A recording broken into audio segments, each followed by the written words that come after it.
This episode is brought to you by Gray Block Pizza. Gray Block. So good. Also, I am back in Toronto. Toronto dates are back on. That's September 20th through the 22nd now. 3 nights I will have shows there. As well, Phoenix, October 27th at the Orpheum Theater is on.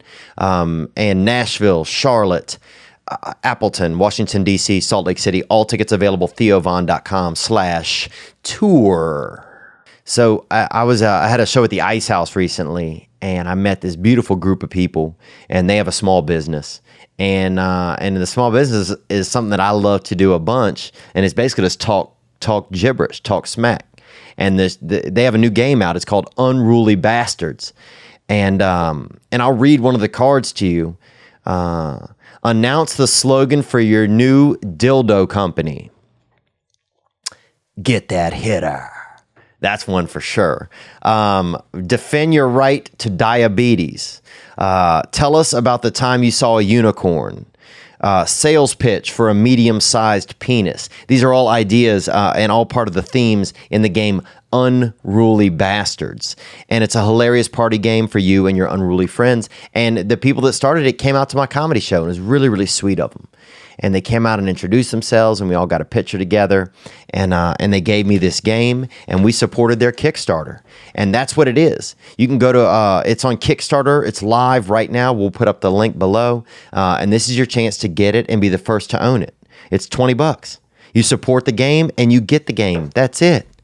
You want to find out how insane and fun your friends really are? Go to unrulybastards.com and support their Kickstarter. That's it, unrulybastards.com. Man, get that hitter. Have you ever traveled somewhere? If you haven't, it's basically when you go somewhere else. And now, if you want to do that, you can use the Acteon packing cubes to help you stay organized. Because just throwing everything in a suitcase, that's really a thing of the past, man. That's something your grandparents would do, or somebody that was, in the Bible. Just really, it's outdated a little bit.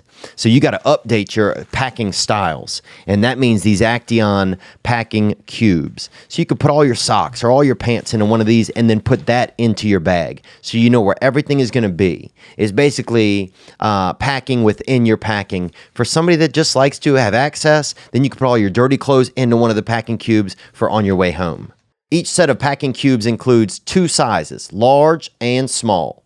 And you can fit up to 2 weeks of clothes into one set. So use code Theo at checkout for 40% off, plus free shipping on U.S. orders at getacteon.com. That's GETACTEON. And use code Theo, THEO, for 40% off. GETACTEON.com and code Theo. Today's guest is attempting to be the first woman ever to row a boat across the Pacific Ocean. And that seems super intense. She's an author. She's really quite a damsel, I think. She's a yachtswoman. She's a captain. She is my guest today, Miss Lia Ditton.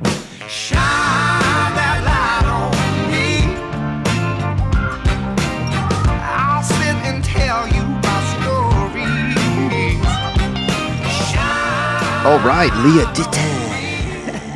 What's up? Very well, thank you. Good. And so you flew in, you live in San Francisco now? I drove down. Okay, you drove. This time. Right. But I rode down in the summer. You did? I did.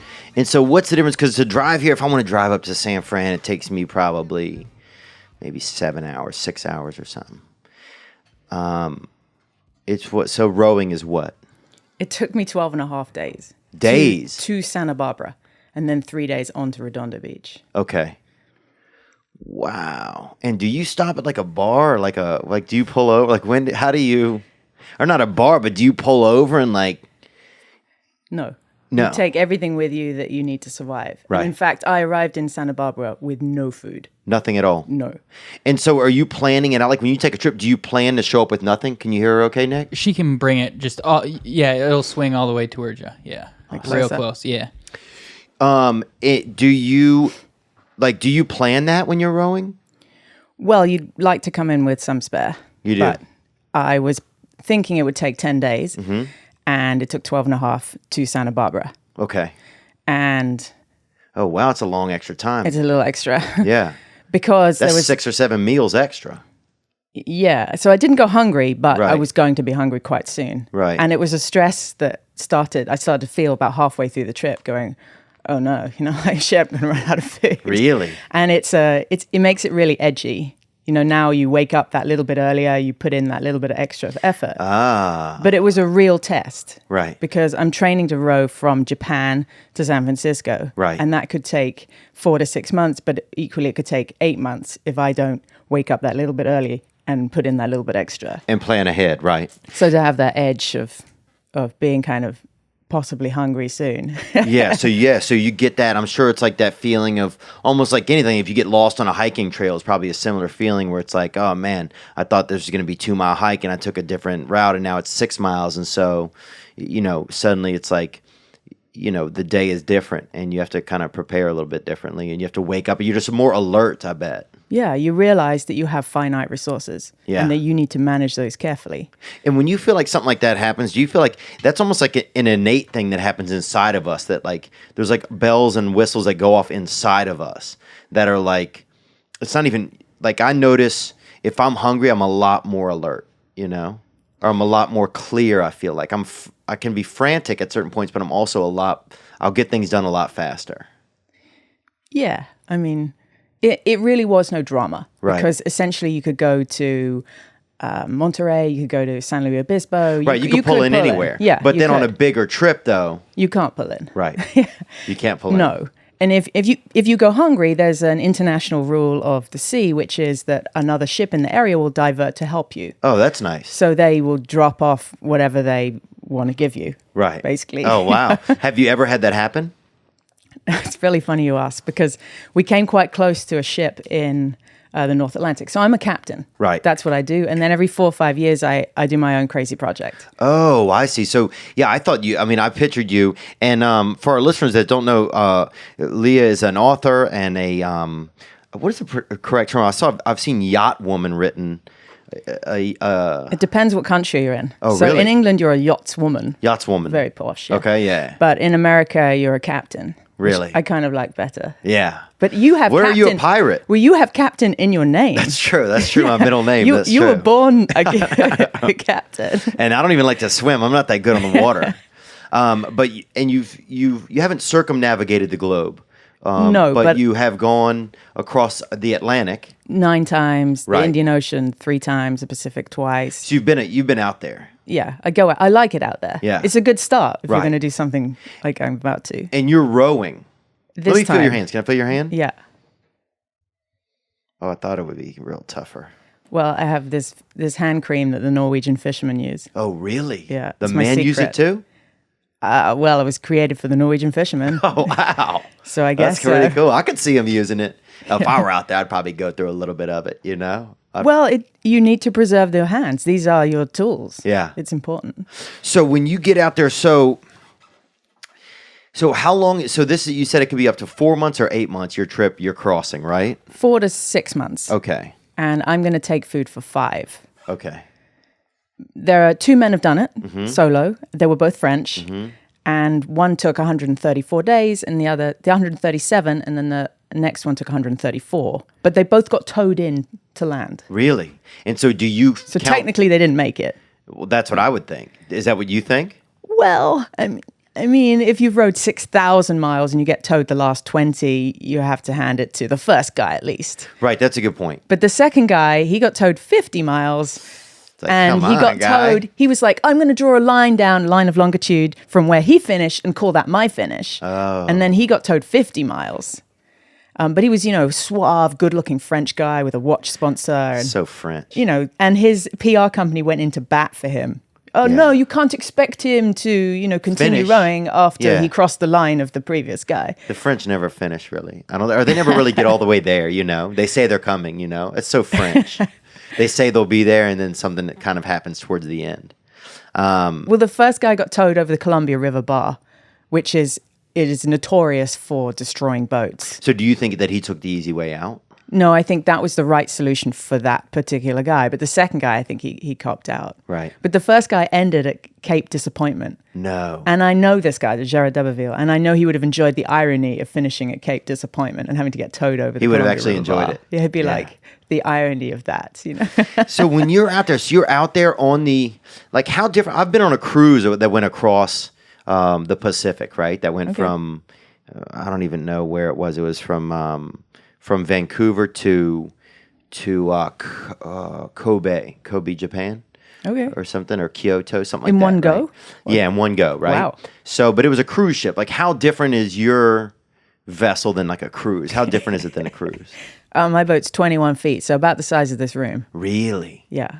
So you do every position. You are the rower, you're the engine, you're the bartender, you're the DJ, you're everything. Right. It's like living in your bathroom. Yeah. And I see. Yeah, and you can sleep in the cabin, which is about the size of your bathtub, Mm-hmm. and you have a rowing seat on deck and a small compartment for storage up front. That's it. And are you going backwards the whole time? Yeah. That's crazy, though. So you go backwards across an ocean. Oh, we had this kid when I was growing up that used to only play. He would only run backwards on the playground. What? And, yeah, something was wrong with him, and then some people ended up attacking him because at a certain point it just messes up the flow of everything. It's like, Oh. what Was is there this guy something wrong with doing? him, or did he turn out to be a genius and you all had it wrong? I mean, that could have been it. Maybe we were all going the wrong direction. He was do you creating f- his own path. Yeah, I he like may it. have been. Do you feel like you're going against the grain? Like what? Like why? Like what are you rowing from? Like, do you feel like there's something you're rowing from? Like, I think there is a strong undercurrent that's driving me to do this. Right. And it has to be. I mean, this is now the second year of training for this. yeah, And it'll be 3 or 4 before I do this. And there has to be something really quite compelling to make you continue to push after that goal, with all these people that saying, you're crazy, why are you doing it? And the naysayers like, yeah. And is that it? Is it just like, was this just an idea that you had? Yeah, I guess like why? Like, what is it that makes you? I mean, I guess it's just like that thing inside of a human, like the desire to achieve. Like, what is it you think that? well, I rode the Atlantic. Right. And I rode with another person, and Okay. that whole road became about our relationship and getting on or lack of.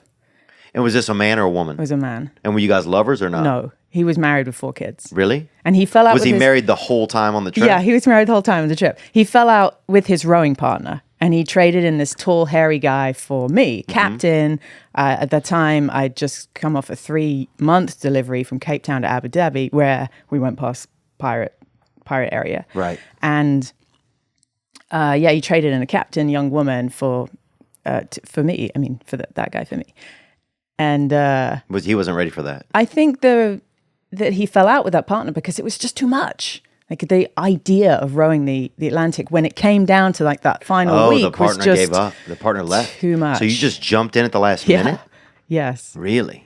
Do you think if it hadn't have been that instance where it was like a thing at the like, okay, now, like that you would not have done it? Or you already done it? No, I hadn't done it. You hadn't But done it. I was So going to that row was your with first time. I was going to row with an Olympic rower, and then I met her, and she was kind of cold, aloof, and Scandinavian. I thought this will never work. Yeah. But by the time I got to the point of meeting her, I was like, "What has this woman done? Like now I want to row an ocean. This is just mad." Why? Because you were you had envy. It was envious of that she had done it? It was. She didn't do it. Not, and certainly not with me. But it was a fascinating new world. People row oceans. Right. Holy shit. Well, it's so funny. Like when I was young, I remember saying that they have a company called Sea-Doo, right? Which makes like, these little Scuba like, things. Yeah, these things you can like just zoom across the, the water or whatever. You could probably fucking use one in your bathtub if you wanted to, if you had a big tub and your wife didn't get mad about a lot of stuff, But they had, I sent them a letter. Yeah, these right there. I sent them a letter asking them. I remember being 17 or something and sending them a letter saying I wanted to Sea-Doo around the whole world. and they What did never they say? they never wrote me back. Well, So you they have a obviously fundamental problem of getting refueled endlessly. So that's one problem you would have. Yeah. So that's one thing about you is you don't have to stop for fuel. You're the fuel. I'm the engine. Right. And I had a hilarious conversation with a ship's captain, like a big, car carrying ship. And the captain asked me if I was okay because he said that on megaphones, or like how did you do it? via radio. So okay. VHF radio. And he said, I was drifting at the time. Yeah. But I had rowed to get out of their way. And then I had stopped rowing to have a pee. Right. Because for the entire 2 hours of like getting out of their way, You can't I was pee. dying for a pee, but I was like, I need to keep going on the oars. Yeah. And so when I stopped, he'd passed. And now he's asking if I'm okay because I'm not under command. And I go, well, you're broadcasting when you're on the radio. And I was like, but I just need to take a pee, but then I'll get back on the oars. Right. I'm fine. Do you feel like he was trying to like pick up on you a little bit? Like he thought maybe you were like, because I No, could I see mean- a man being like that, especially out on the ocean. A woman just happens to be rowing by, which is any man on an ocean's dream, right? That is never going to happen. Like you're some kind of like water, like lot lizard or something, like here's a lady out here. Well, I renamed the name of my boat Rowboat. So that when I transmit my position, I'm loud and clear that I'm a rowboat. But I still have to explain this to people. Right. Like I'm named Rowboat. There's a picture of a rowboat. What part of this do you not get? But when I'm on the radio, I'm a young woman. I have a British accent. I'm alone in a rowboat. Yeah, it's and like, I'm often are naked. you Carmen Sandiego? I feel like that's who I feel like. I feel like, holy shit, a real life Carmen Sandiego is showing up. Because it must be. I mean, you're basically. I think, especially a man on the ocean, they're just they're just stuck out there with usually mostly men. Yes. So the idea that a woman's going to go by in a rowboat, It needs rescuing. yeah, of course. Oh, Pluck this woman out of the ocean. immediately. That's the first thing I would think of. Did you ever run across any of that on the radios where men would like? They seem like they got a little flirty. I'm sure. Not really, but the Coast Guard are sometimes my biggest problem because they keep wanting to rescue They you? go fast and they creep up on you, and they don't transmit always. And this is sometimes I row naked, Yeah. and then I'm in this flurry to get dressed, which looks suspicious. Oh, yeah. And so they slow down because now I look suspicious. Of course. So I'm waiting till they go so I can, get Then back to being naked and rowing. I see. And why naked? Like, what is it? Just easier naked? You don't have as much chafe under the arms. Right. And you don't have to do any laundry, and there's no one else around. And I mean, it's not always warm enough, but the entire Atlantic crossing, we were naked from the beginning. Really? Yeah. And got so the best tan. You did? Yeah. And so that was the first time that you went, right? Correct, And that was with yeah. the partner. And then you did it 2 more times by yourself. No, that was it. That was it? Yeah. And now I'm training for this Pacific Pacific. crossing. But it was magic, the Atlantic. Yeah. And I mean, that was the 9th time I'd been across, and most of the other boats were fast boats. So, but that was the first time you've been across rowing. I'm just trying to Correct. get, okay. Yeah. And what's the difference between like rowing and going fast? Well, in a rowboat, you are super close to the water. Mm-hmm. Like the very thing that I feared, that proximity to the ocean, was the thing I ended up loving. Mm. And these oars are like extensions of your arms. So you can feel the water. You can feel these different textures. Mm-hmm. And you think that a flat sea would be the best rowing, but it isn't, because you have to cut the surface, rip the water, and then get momentum going with the boat. But when there's some wind and the waves are aerated, it's light and fluffy, and it's like rowing through silk. And I didn't know the ocean had texture. Right. And underneath the water, so every week you need to get in the water and clean the bottom of the boat. You do. Yeah. And That's there's not like a place, there's nobody stopping by, there's not an app No. you can use to be like, It's the scariest part of the whole thing. Is like, is. I'm now going to get out of the thing that's keeping me alive I would put my feet up and like clean this. the bottom of the boat. Wow. And at that point, do you kind of wish that you had somebody else you could flip a coin to see who would do it? Well, when I was rowing with somebody else, I couldn't wait to put some distance between the two of us. So I loved it under there. And what you don't realize is that because you're so slow moving, is that there's a whole ecosystem underneath your boat that are using your shadow for protection. No. Yeah. So it's like 50 fish under the boat. Oh my god. And you need to keep that ecosystem in check, because if stuff grow on the bottom of the boat, then fish come to eat those, and bigger fish come to eat those. things get out of And hand. before you know it, you have you're a blue little- marlin and these billfish kind of yeah. spearing around you. You're just a little awning for a dang. You're just an awning for just a shark or something eager, an octopus. You or got to something. keep it small, the Right. chain. But you So- got to keep that chain small. It could Yeah, grow big. exactly. I mean, you could get here and have damn Poseidon under there if you don't clean that Right. thing off by the end. You could be an umbrella. You could be an umbrella for Poseidon. Yeah, but doing it by myself, I haven't done it yet. Like it's something on the list. So- I need to train this. So you haven't even trained for that part of it yet, Not getting yet. out and cleaning the boat. No, adrift. And that's the most dangerous part because that is when you are. I mean, outside of that, you're not in the water. If you are detached from the boat, you are dead.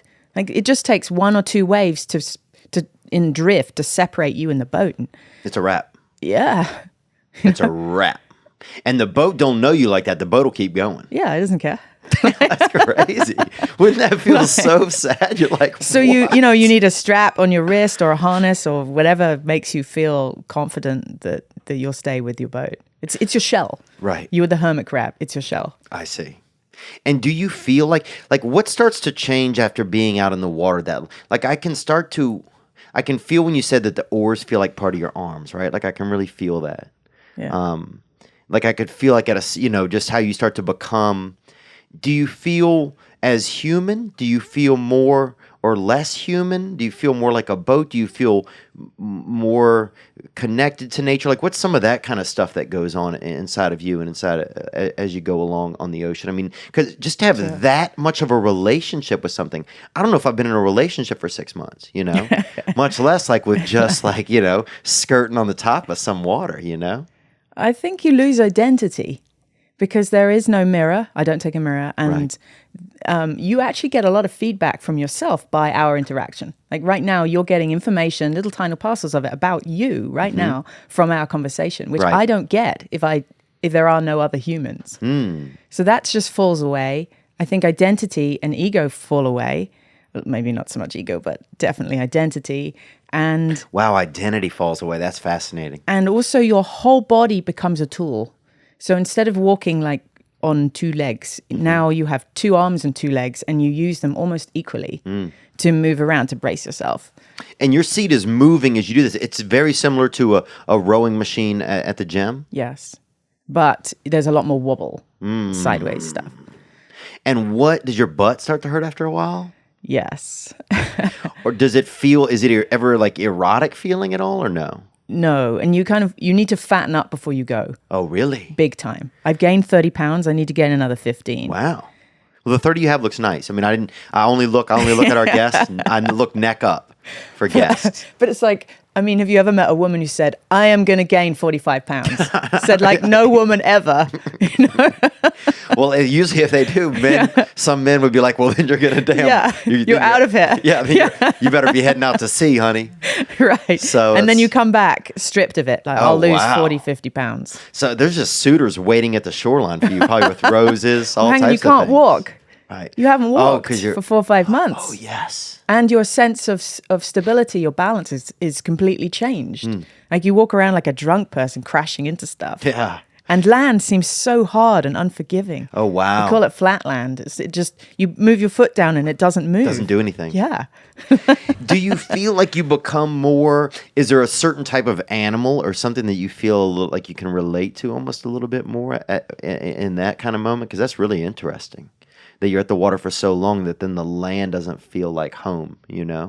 It's an odd feeling. I think you know it. If you've ever done so many laps in a pool and then you get out and there's that like leaden feeling, there's like too much gravity suddenly. That's the closest I can say that it feels like. But you feel quite wild. Yeah. I mean, I used to pluck my eyebrows and then I rode the Atlantic and I didn't pluck them during the Atlantic. And afterwards I was like, why would I waste my time plucking my eyebrows again? So things just change after that.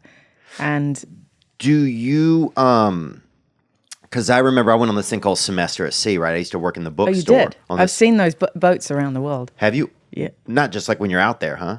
I saw one docked in Mauritius. Oh, cool. Very cool. Yeah, I it would was love a real, to have done that. It was a neat experience. I got a job in the bookstore, and the financial aid that I had applied I went to Louisiana State University and applied on this ship. So you weren't a student? I went as a student, yeah. Oh, okay. But you were also working on board. Yeah, but also working on board. And so, I mean, it was, and it's like 700 students, and you're just basically kind of go around the globe and you stop at different ports. And I did notice, like, at a certain point, we started to become our own little piece of the world that had gone loose, and we developed our own little system of not who was in charge, but what was acceptable and what was okay. And I noticed we started honestly wearing less and less clothes. I noticed at the end of the cruise, at the end of the ship, but like you could almost wear nothing to class, and it was acceptable to everyone, men and women. Like things became very, just a lot more natural once we were separated from America. And I also noticed, like, out on the ocean, it would just, like, the days just seem to kind of go by. Like, what is it like for you out there? Do things go fast? Do things go slow when you're out on the water? Like, does time change at all as compared to here on land? Does it feel like it? Yeah, there's a 24-hour clock now rather than a 12-hour clock. And I haven't been doing this now for 17 years being a captain. I've noticed that I don't eat at regular times. In fact, that's not natural to me to have breakfast at, 7 to 9 and lunch at noon and then dinner. That's not natural. My natural breakfast time is somewhere between midnight and 3 a.m. Wow. And then I have a second breakfast like 7, which is really lunch. And then my natural dinner is noon. And then the whole evening, I actually naturally don't want to eat that time. Huh. And you just found that's when you work best. Yeah, that's what my body wants, if completely left to it. Right. So there are rules and guidelines that we are imposed upon us that actually might not be your rhythm, and you find those things out. Wow, that's so cool. But every day at sea, I feel is so different. Like I feel I have the best front row seat in the world's greatest cinema. Yeah. The sunrises, the sunsets, the wildlife, all of that. And I think that if I don't write about it, it's lost. Right. So I try and write every single day to take everyone with me. Because I'm going to go where, 95% of the world will never go. Yeah. So I audio blog, so I write blogs, but I read them. Okay. And they go directly and post that same day. Correct. And they have a lat long, they have a position. Right. They come up as a little message on my tracker. So people can see where you're at. And they can do that all through your website. Correct. Okay. Yeah. But I want to be your eyes and your ears. I want to tell you what it feels like, the senses, and take you on that journey with me.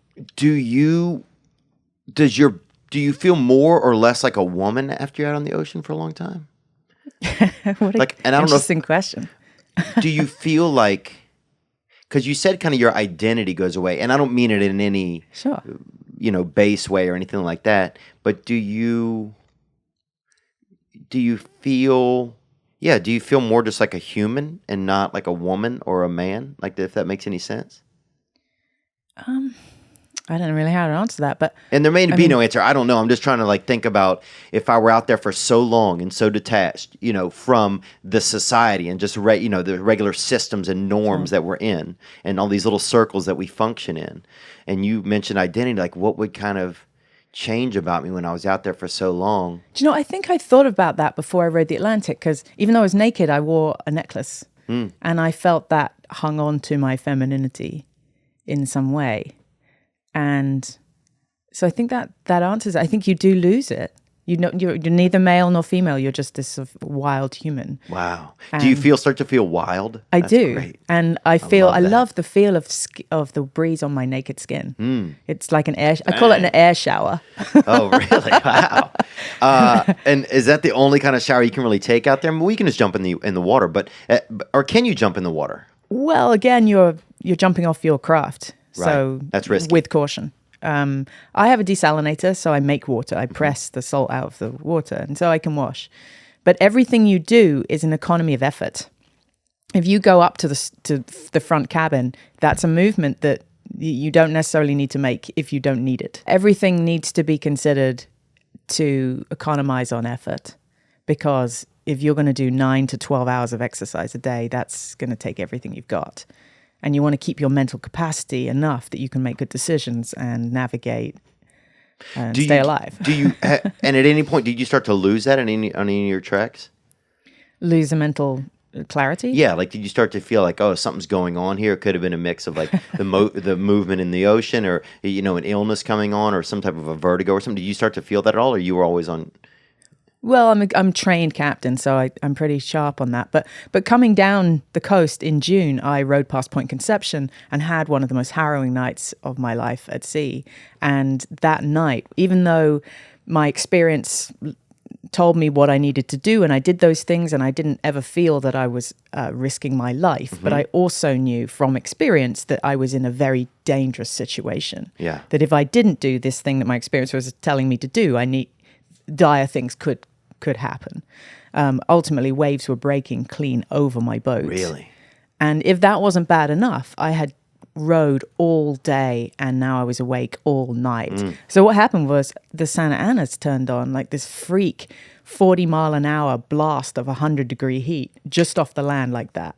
And it created wind waves that mashed into the prevailing current and just this, nightmare began. And at that point, do you start? And I was right next to land. Really? Which is even more dangerous because, and in front of the shipping lane, there's now stuff that can hit you and you can hit it. And are you just get into like a survival mode? Like, okay, this happens and then I do deal this. with one thing after another. Just keep going. But I went through into the different modes of severe sleep deprivation.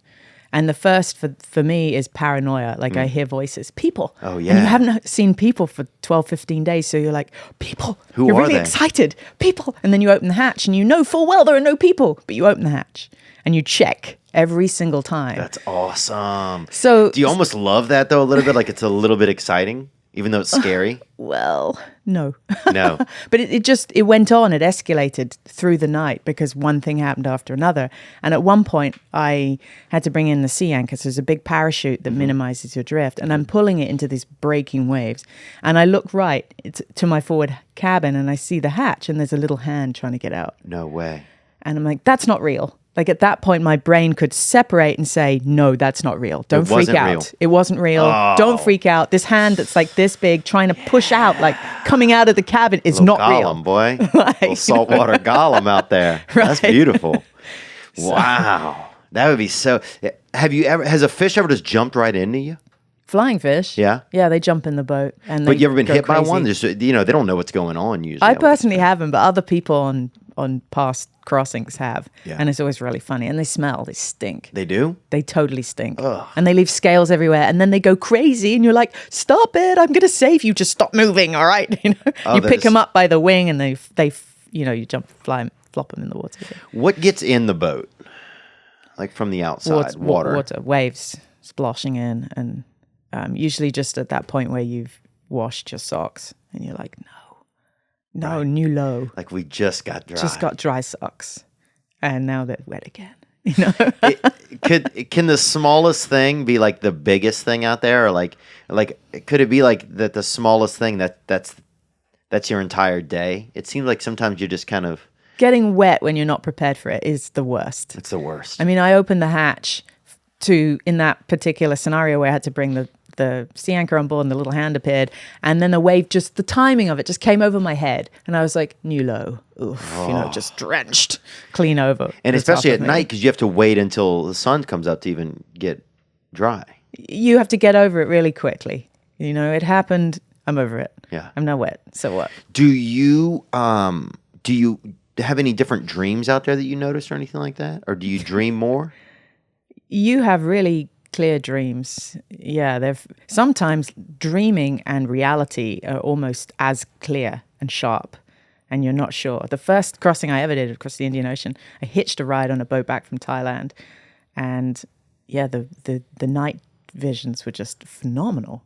Like meeting myself and fighting myself, and then giant chess sets and birds, and I was a bird. I mean, it was wild. That's probably something in the water. A lot of people go to Bangkok just to do dope, That could be something in the water out there. It's true. Yeah. But I have a lot of pizza dreams. Like I want to Really? be airdrop pizza. That's my fantasy. And it's like, I want the Fiorentino, the one with the egg. And it's like, don't fuck with the egg. Drop that thing well. And when I was rowing across the Atlantic, I was getting near Antigua, and I knew I had a friend who had a plane. And I was like, do it.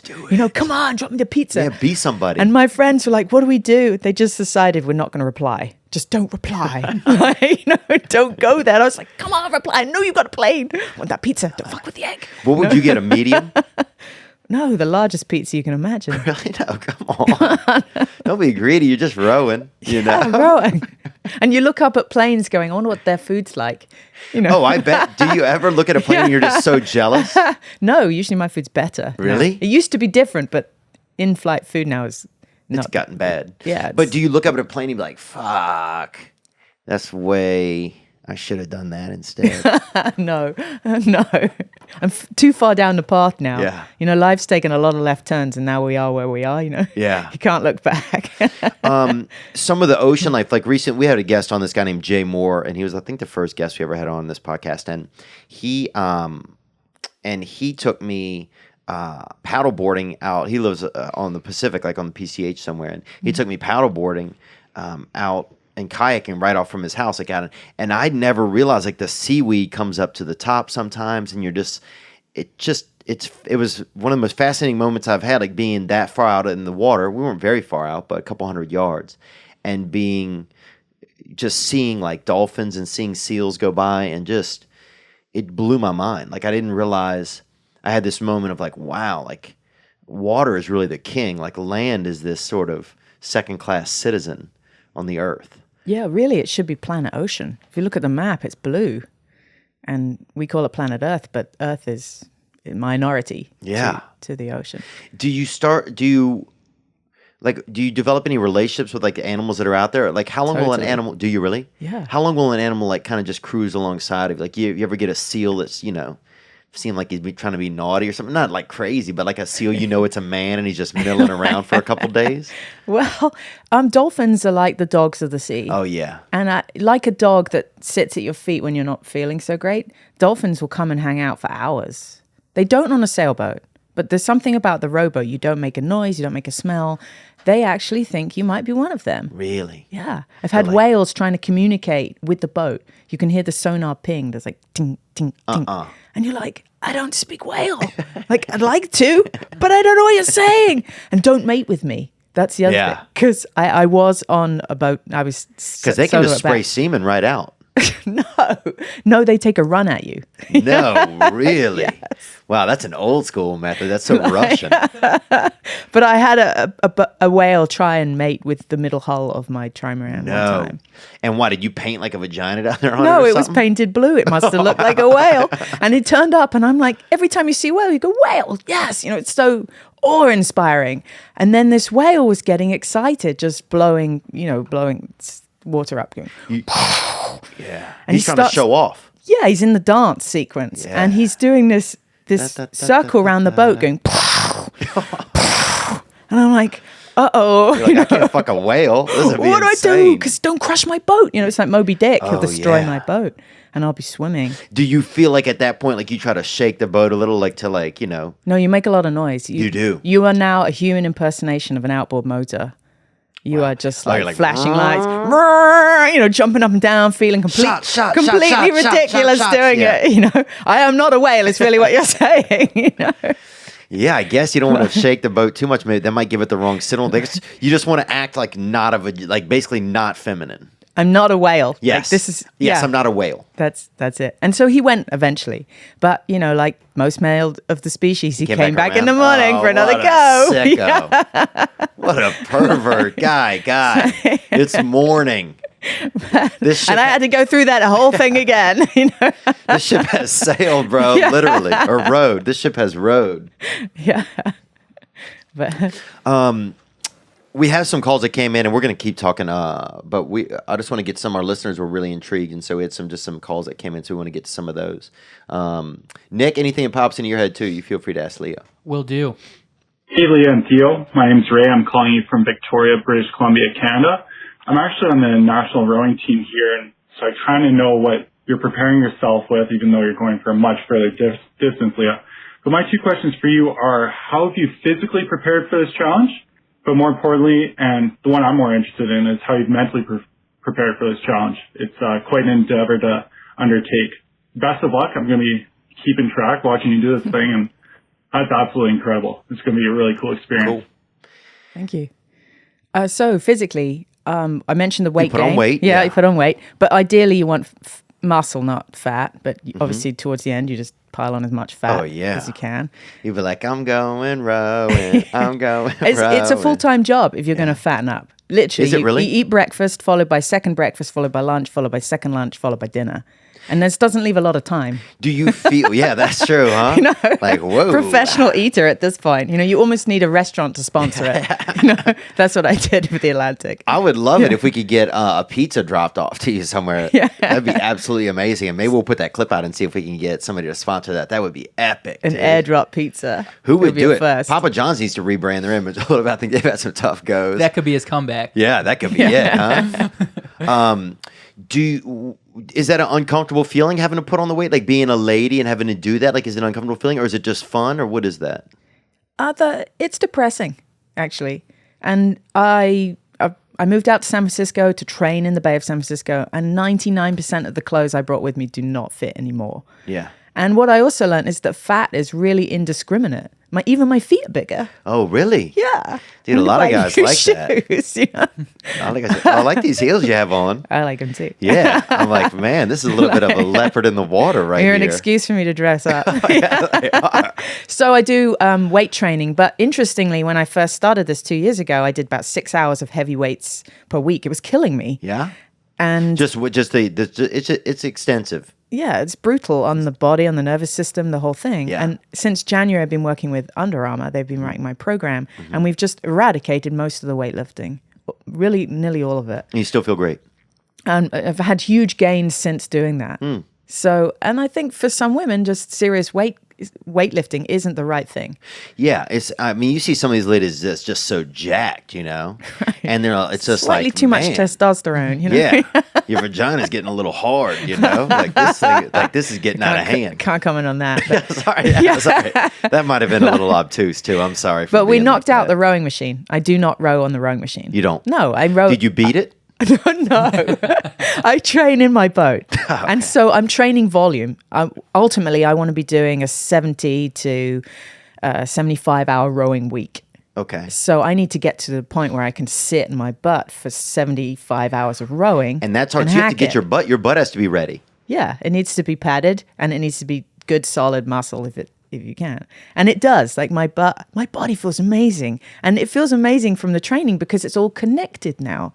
Like when you lift up an arm, you feel the muscles working all the way in circuit. Like it's a really cool feeling. If that isn't motivation for everyone to train, I can't. It's hard to even relay what that feels like. But no, it's interesting to hear that you went from weights because that's like kind of it's not an archaic method of lifting, but it's definitely, like when I was growing up, that was the only method that they had really. It was just you want to get strong, you lift weight. That was it. And then now there's a lot more technology around fitness. Yeah. And so what are some of the things that you would do now that are different before when you were doing weights? So our philosophy now is do the opposite. If I'm rowing in a linear fashion, everything I want to do should be lateral, sideways. So that's one thing. A lot of elastic resistance band stuff because you're using a safe force and it's in opposition to what you were doing. And then, literally it is the muscle. So if you want these muscles, you also want those muscles as well. And focusing on weaknesses. So we started with my ankles, and now we're working up. What's wrong with your calves. ankles? Well, really nothing. That's what I thought. That's what I'm saying. But, yeah. but when you stand, they are the foundation of your balance. Yeah. So if really? Yes. Mine are just kind of around there, I feel like. No. So if you're going to get strong right up to the shoulders, you have to start with the feet. Oh, God. Yeah. Just the last thing I wanted to hear today. Well, for what I'm doing. Anyway. It just feel like more pressure now on me. It's all right. Don't train your ankles. That'll end up that'd be really weird. Well, I just don't want to be in the gym like this, You'll get a different kind of attraction. Yeah. Yeah, it could be different. And so he also said mentally, is there things that you do? Are there like actual exercises you do mentally? Or is it just your enthusiasm and your previous experience and being a captain, it's your time on the water, that's kind of all the training that you need? No, mentally? I think he's right. It's a really good question. I think you build confidence by doing the thing and doing it in increments where you can recover and go, okay, that didn't turn out well. Like, for example, I'm trying to set a record around the Farallon Islands up in San Francisco, and then I'm going to set another one new record. No one's done it around the Catalina Island down here. But the Farallones one is tough because it's a chain of islands. They're named after farallones, Spanish, the devil's teeth. Oh, yeah. And they look gnarly, and they're a shark breeding ground between May and September. Just to add that, Yeah. spice. But the bay has this huge tidal and current patterns. And I've not succeeded twice. I mean, literally, you go out there and you get whipped. And by not succeeding, what does that look like? Like, what is that? You don't get out there as far, and now you're in just survival mode to get back in and trying to avoid getting rescued or towed.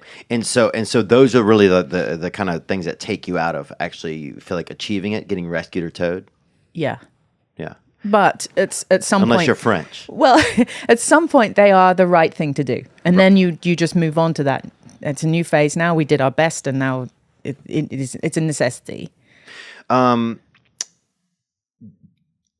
Is there, like, do you have as many sexual desires when you're out on the water as you do just like in regular You were going to ask day? this. Well, yeah, I mean, I think it's interesting, you know, like, well, I mean, we talk a lot about that kind of stuff on this show sometimes, but it's like, does any of that kind of stuff go away? Like, is any... Well, this was a concern rowing the Atlantic with a married guy, right? Right. And so I think he asked the race director, what do we do about that? Because you're in international waters, dude. I mean, I'm not saying anything, but I am saying this. That marriage certificate's not going to hold up out there. You know what I'm saying? When you're off the coast of Iwo Jima. We didn't get on, so it was fine. Right. His wife was safe. But the race director said, look, if you feel horny, you're not rowing hard enough. Oh, wow. And he was right. In that case, I never had any desire for him at all. You're just rowing gasms right out of your arms. Yeah. Yeah, but hey, I'm by myself now. Right. So is that any part of your journey? Like, is that almost like I'm going to treat myself tonight to a little, I'm just going to, A little downtime? Yeah, literally. Yeah.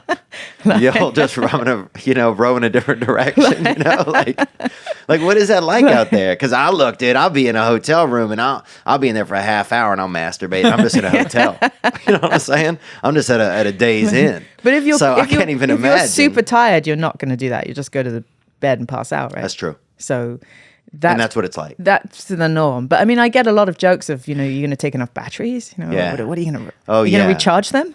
Right.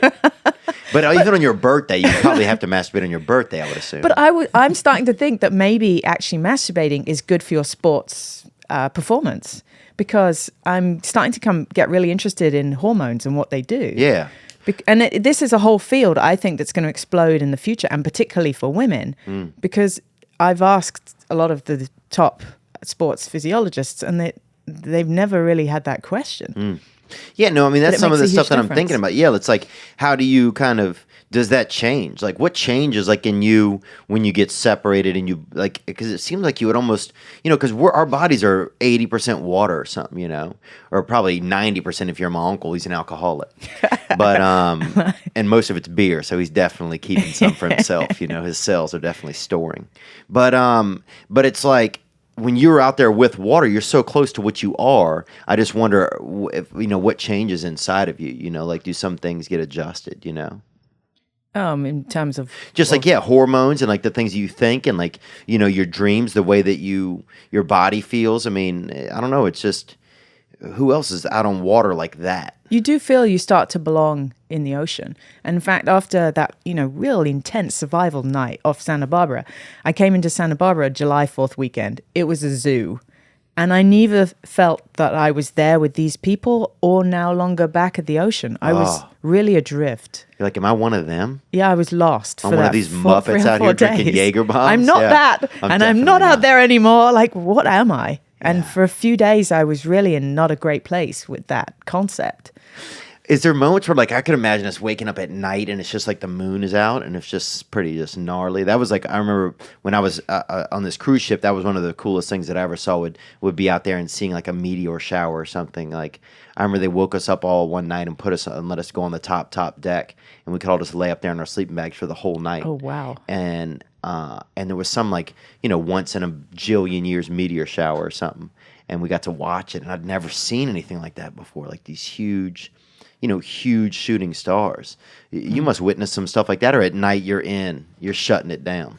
I am solo because it makes more sense to to row during the day, the human growth hormone kicks in a couple of hours after you go to sleep, and you need that to recover. So solo, actually, I sleep at night. I mean, I don't just go, okay, it's dark, and I go to sleep. I row sometimes till midnight. And I love those gradations of light. You know, the sun's down, and now it's sort of silvery and rolling, and then these different kind of Neapolitan colors. And then the stars come out, and they roll around the globe over the night too. You know, How quiet does it get out there? it's never quiet. No. Never. And that's one of the things that is Boo, so you it's just so great. buzzkilled it for It's me. so great when you arrive on land and there's silence. There's that rushing water is constant. I mean, when there is no sound in an ocean, it is so eerie. It is. It's so eerie. Like, I've been in the middle of the Indian Ocean. The loudest thing was me brushing my teeth. Like, oh my goodness. Is this the Truman Show? You know, Yeah. the ladder going to pop down? You know, Good afternoon. Good evening. yeah. And sometimes you get phosphorescence in the water. Yeah. So you'll have dolphins going by and they're like these silver torpedoes and you think you're tripping. Or there are amoebas or organisms in the water, like these pulsing things. So it's just so sci-fi and futuristic. And you go, no one will believe me unless I video it. And I can't video because it's night, so no one will believe me. Yeah. And now I don't, I'm in this other world, you know? Does any animals make you feel horny out there, you think? Like, if you see any Like a certain whale? animals? I mean, I don't know, something. I mean, yes, if that whale, like, 'cause I'm saying, so even that whale, like, if it's trying to incite that action with the boat, you know? Yeah. And I think this whale obviously has issues if it's trying to do sex with boats. To me, that's out of line. Like, I'm sure the other whales are like, Ernesto has lost his fucking That one's mind. queer. Yeah. That was a bit much.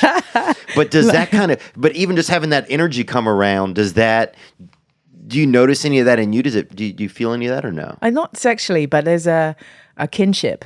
Like, I have this reoccurring dream that this whale adopts me because it's lost its calf. Oh my God. And this whale kind of follows me across the whole Pacific. And I get quite emotional even reliving it sometimes. But I've had that dream many times. And the whale, when my boat starts to roll in a storm, the whale kind of flicks it back the other way. And then at the end of the dream, obviously, I have this separation problem because I've got to go in the Bay of San Francisco and the whale stays outside. And it's really sad. And then years later, you see each other like at an aquarium. No, don't ruin it.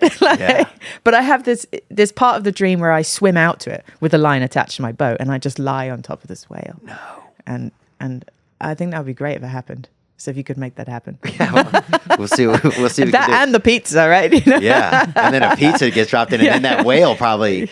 Who knows what his plans are? Though that's a the lot problem. of therapy though. to recover from that. Yeah. Like, I'm on the whale, and the pizza comes out of the sky. Can you imagine it? Oh, that whale's definitely gonna want to fuck. Probably. That's fascinating, though. But sometimes whales cry at night. Do they? Yeah, they're looking for one another. Or I had one night. It must be hard to off the find each coast other in the here. ocean. I mean, they communicate. We're not on that wavelength. Yeah, literally. Yeah. But still, whales, like if a whale, and you said you can hear them communicating with each other. Yeah, when they blow the air out, they can sometimes make a noise with that. So it's like rah, like really wild sound, and it's sort of unsettling. And what animal seems the most creepy? I think it's seals, dude. A lot of people think seals are cute and stuff. Sea lions. Sea lions, yes. The daddies. And I had they're one that perverts. barked next to me. It was like, and I was like, Jesus, nearly jumped off my seat. you They're know? alcoholics, a lot of them. They look like alcoholics. Well, they have like 10 wives. Yeah. I mean, 10 mama. Gaining weight. They're seals. Persian, I think, a lot of them. Who knows where they're from? But I've played games with seals before. Do you? So now do you give them, will there be moments where you'll give them treats? Or do you keep anything on the boat where you can feed an animal? No. So I just do my thing and I row. And if they want to interact, that's a different matter. Okay. Like one played hide and seek with the back of the boat. So it would kind of swim there and then it would like literally jump, kind of pop up over the top of the cabin and I would pop up too and then it would disappear, you know? And we were playing this game and I'm like, I'm playing a game with this seal. This is just fab. What do you And they mix? swim underneath sometimes. Oh, yeah. Yeah. And I they go, could see we're that going to being come. fun. Like there's so much energy they have going. And sometimes they show off, like the dolphins go, ooh, splosh, you know, like in SeaWorld. Like in but yeah. without the training. Yeah. Oh, And- wow. And then you feel like you're part of this like circus menagerie and all of these animals are now coming to show. Like 5 o'clock, boof, it could just be performance around you. Wow. And you just feel, oh my God, is this for me? Is this for me? Yeah. And that's the stuff I like to write because kids, oh my God, it's so great for kids to hear about me and this interaction with this amazing With these animals in the ocean. Yeah. Do you feel like one of them? Do you feel like an animal? At that moment, yeah. I mean, or the audience or both, and you want to play, you want to be part of it. I'd love to really just jump in the water and see what happened, but Yeah, do you ever feel like we'll add that to the list. Jumping in to clean the bottom and jumping in the next animal show, and just to see if you see what happens. see if you make the team? Yeah. Well, I'm coming with you. I'm now a seal. Sorry about rowing the Pacific. Miss Laney. Do you ever feel like you almost get so connected that you wish you could just jump in and just hold your breath and just go with them? Yeah, I mean, not in those moments because I become quite bonded with my boat. But Oh, really? yeah, I got to look after this thing. This thing will look after me. It's that relationship. But yeah, I don't want to go and join the animal menagerie at this point. Right. But I did chase after a shark one time. The first time I ever saw a shark, and it was in the Bahamas. And I was like, oh, it was so beautiful. That was the stunning thing. And then I followed it and there was a baby one. I was like, oh dear, wow. Get away from this. But the first instinct wasn't fear. It was like, wow. And I started snorkeling, swimming after it, going, what are you doing, Leah? Don't follow the shark, But you just felt like that was your instinct to just engage. It and was just so feel beautiful. Fascinating. Yeah, it was fascinating. Yeah, I remember one time I went to South Africa one time when we were swimming with sharks, right? And it was just like out in the cages, You did that. Yeah, but they had a great white that was maybe 12 feet long or something and got stuck between.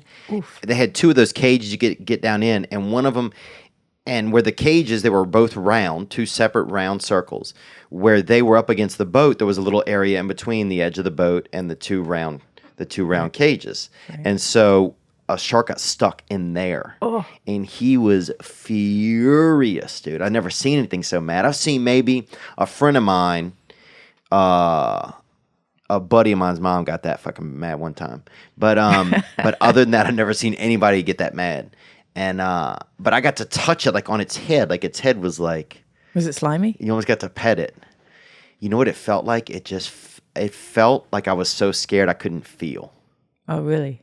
So it felt like I couldn't even feel it. Like my feelings, whatever those were that are in your feet and your fingers, my feelings are like, fuck you. You can put your hand out there. We're staying way up in your elbow. You mentally cut off your senses to your hand. My feelings are like, fuck, I'm out. Wow. But it was pretty fascinating. Some of them feel like suede. Oh, really? Yeah. Because I went to a tuna festival in the south of France one time, and there were, just the height of the ceiling, and every now and then... That's not a euphemism, is it? No. Is it? It sounds like one. No, but somebody fished out a baby shark by mistake, and so all the kids were there trying to pull its teeth out. Oh my God. French kids, Yes, so French, dude. But its coat was like suede. And it didn't feel wet or slimy. It was kind of magic. That's so French. Pull out a shark's teeth, put them in your pudding. Well, they wouldn't come out, I tell you. Yeah, of course they wouldn't. I wouldn't come out for the French either, dude. They Way were to go, wedged teeth. in there, those teeth. I'm tired of getting wild emails from people that I don't even want. People wanting me to buy sausages or car parts, or buy sod from Vietnam. A lot of this has to stop, and now it can with SaneBox. We're also inundated with emails that we can't even respond to everything. So why not organize your inbox? Well, SaneBox does the work for you, sifting only the important emails into your inbox and directing all the other distracting stuff into your Sane Later folder. It also has a special feature called the Sane Black Hole, where you can drag messages from annoying senders you never want to hear from again. Okay? You know what I'm saying? Aunt Janet, trying to get me to buy these extra tricycle parts for you? No, never again. See how SaneBox can magically remove distractions from your inbox with a free 2-week trial. Just visit SaneBox, SaneBox.com/Theo today to start your free trial and receive a $25 credit. That's SaneBox.com/Theo. Have you ever been to Texas? Well, now you can go there. Almost. You can have this hat that says Texas Austin on it. And this is by Hood Hat. And Hood Hat makes those swaggy upper pieces. They have all kinds of beautiful top hitters. And you think it says autism, and it doesn't. You can also support autism if you want separately. But this hat says Texas, Austin. And this is the Legend Collection, and this is from Hood Hat. And they have all types. They have one that says Death Valley for LSU. They have Jordan Hare for Auburn. They have Davis Wade for Mississippi State. The Big House for Michigan. The Horseshoe for Ohio State, etc., etc. They are unique and authentic. They also have hats for baseball teams, New York Yankees, Cincinnati Reds, and I love them. I really, really love them, man. They're great. If you want to put your head inside of something and you don't want it to be something super dangerous, you can get a Hood Hat. You can follow them on Instagram at HoodHatUSA, and you can visit hoodhat.com and use promo code LABOR18 for 20% off. That's that Labor Day hitter. HoodHatUSA, visit hoodhat.com and code LABOR18, LABOR18 for 20% off. What is, do you have a family? You have a family or no? What, husband, children? No. No. I don't think you could to do what I'm. Yeah, that's what I was thinking. People do. The French guy did. The first Really? guy, Jared D'Aberville. Yeah. Yeah. But I don't think that would be acceptable for a woman. And we're in edgy territory here. Right. No, But not if really. I had kids, people would be outraged if I left that you them. left your kids to If you, go. if you go and you have kids, no one notices. Right. Well, kids will probably miss their mother more too. You Well, know, depending on how close they are to either parent. that's true, and depending on what age they are too. Yes. Like if they were a week old, I think it would be. That'd be a bit wrong, wouldn't it? It'd Really? be a bit much. Yeah, it would just be wrong to take the breast milk from them. You know, it wouldn't even be. Assuming that's working. It would just be, mom's running off with the groceries. Mom's gone to see. Yeah.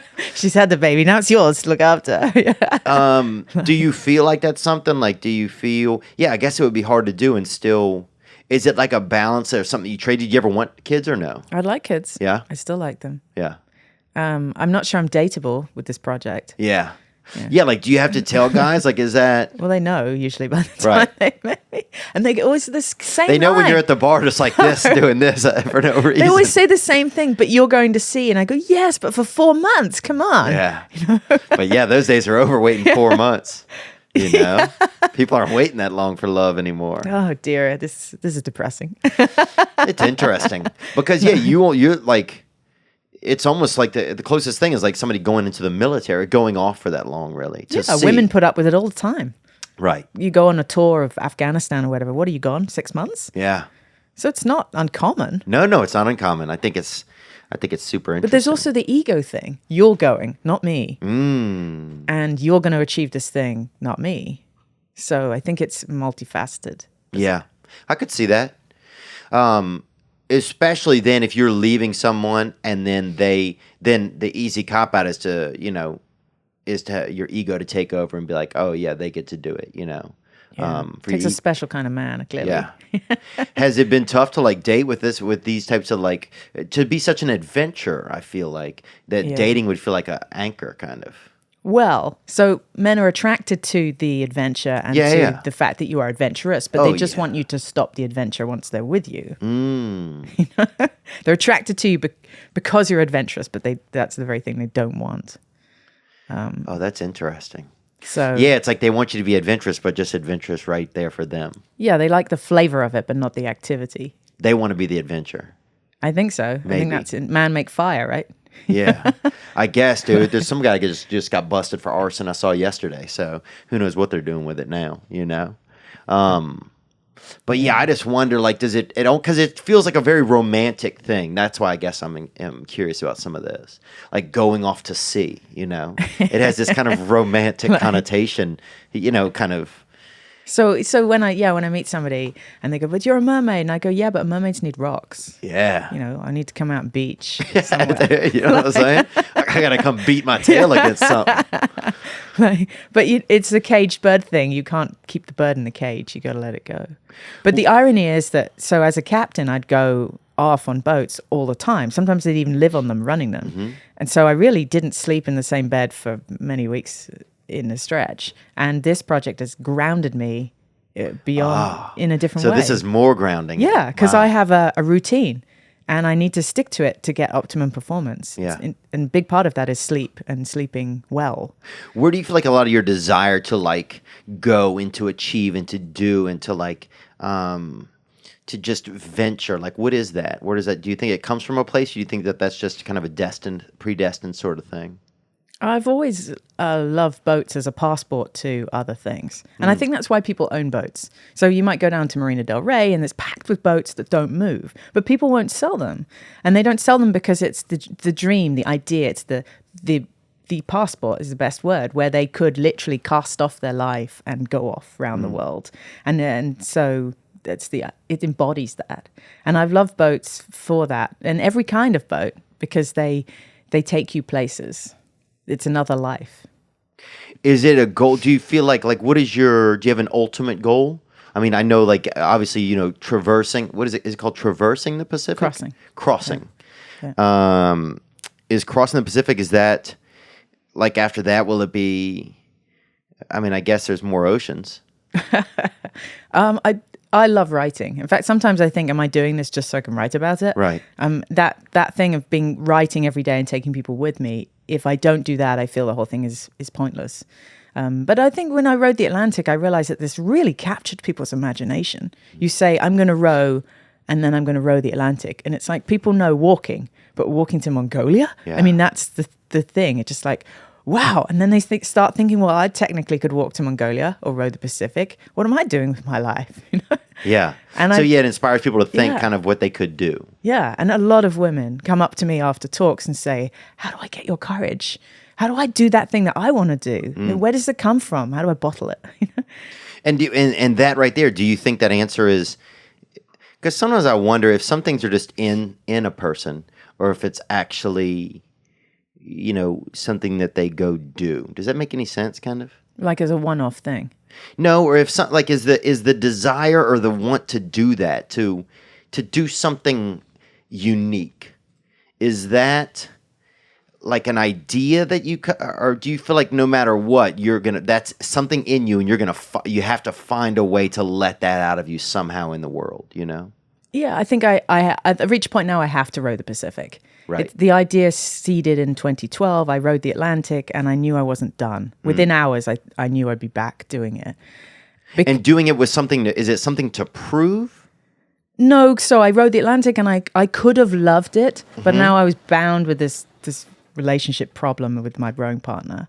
And we did not get on. You didn't? No, and we're no farther than this for 74 days. No. He'd take us a shit, and I know about it. Really? Yeah. I'll tell you this story then. So what happened to me one time was I got caught in this bass fishing tournament, right? And so Randy Moss is he still is a famous athlete in America, right? Okay. And maybe other places. But they had a fishing tournament. I've never told this to a woman.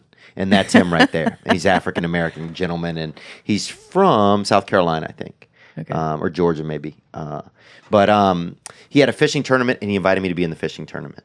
So I get into a bass boat, dude, and I didn't grow up fishing really or anything like that. Like, my grandfather used to kill catfish, but really just because he didn't want to spend time around my grandmother, I think.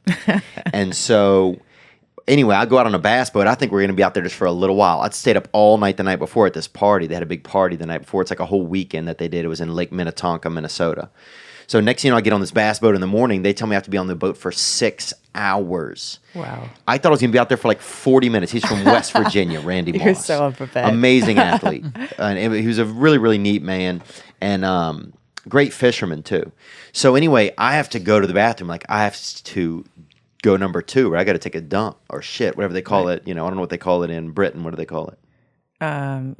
Poop. Going to the loo. Going to the loo, yeah. For a while. Pop to the loo. Yeah. Pop to the loo for sure, man. Yeah. Skip to my loo if I have to, if it's really coming on quick. But anyhow, so I have to go to the bathroom, and I'm like, I need to go to the bathroom. Like, oh, we'll just pee over the side of the boat. And now I'm too embarrassed to tell these guys that I have to do more than pee, right? Right.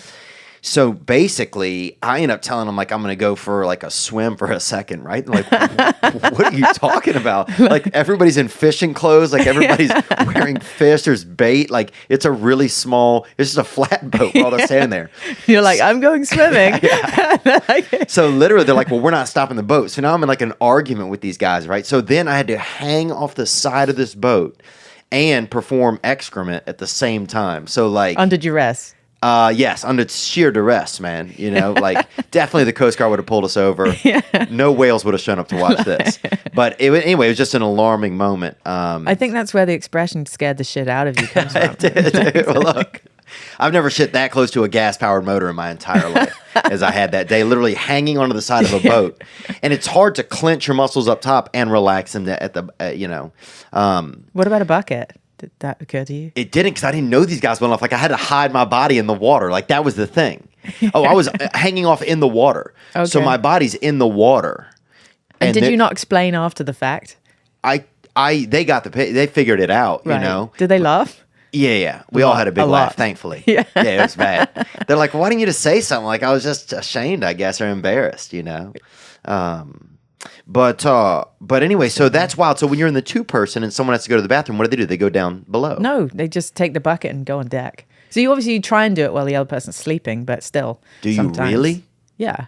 Wow. Well, not in the same cabin, but you're on deck, they're in the cabin. But And especially if you're not getting Essentially. along with each other, what's that like? Because I feel like, you know, that's kind of, it's not embarrassing, but it's like, you know, it's a thing that, you know, we all kind of keep that hidden as humans, you know, especially as like, you know, Eastern European humans or whites, you know, or people, Americans, whatever, British. It's like we're kind of posh in that sense about like bathroom stuff. Is that weird? well, we got over it really quick because Oh, yeah. we got naked and then And that was it. it was practical to be naked and then you forget you're naked. That's the other thing. You've got to remember to put clothes on. Really? Yeah. Like Like when when that you- Coast Guard came by and I was like, oh shit, you know, grab something. And you forget because it's comfortable and Yeah, and you forget. it's You're like, a I don't even new know. normal. The normal is naked and clothed and you put clothes on, they feel like itchy and confining. So cagey. Yeah. And if you've got a bit of salt in your skin, it's gritty. But I quite like that actually. Yeah? Yeah. It doesn't bother me. Good, which is a good thing, right? If a man took you on a sailboat, would that be like, is that a romantic endeavor to you or no? No, because that's what I do for work. That's work. And it's funny because my But if a man took you to a regular cubicle in an office building, is that romantic? depends what we did in it. There you go. That's what I'm talking about, huh?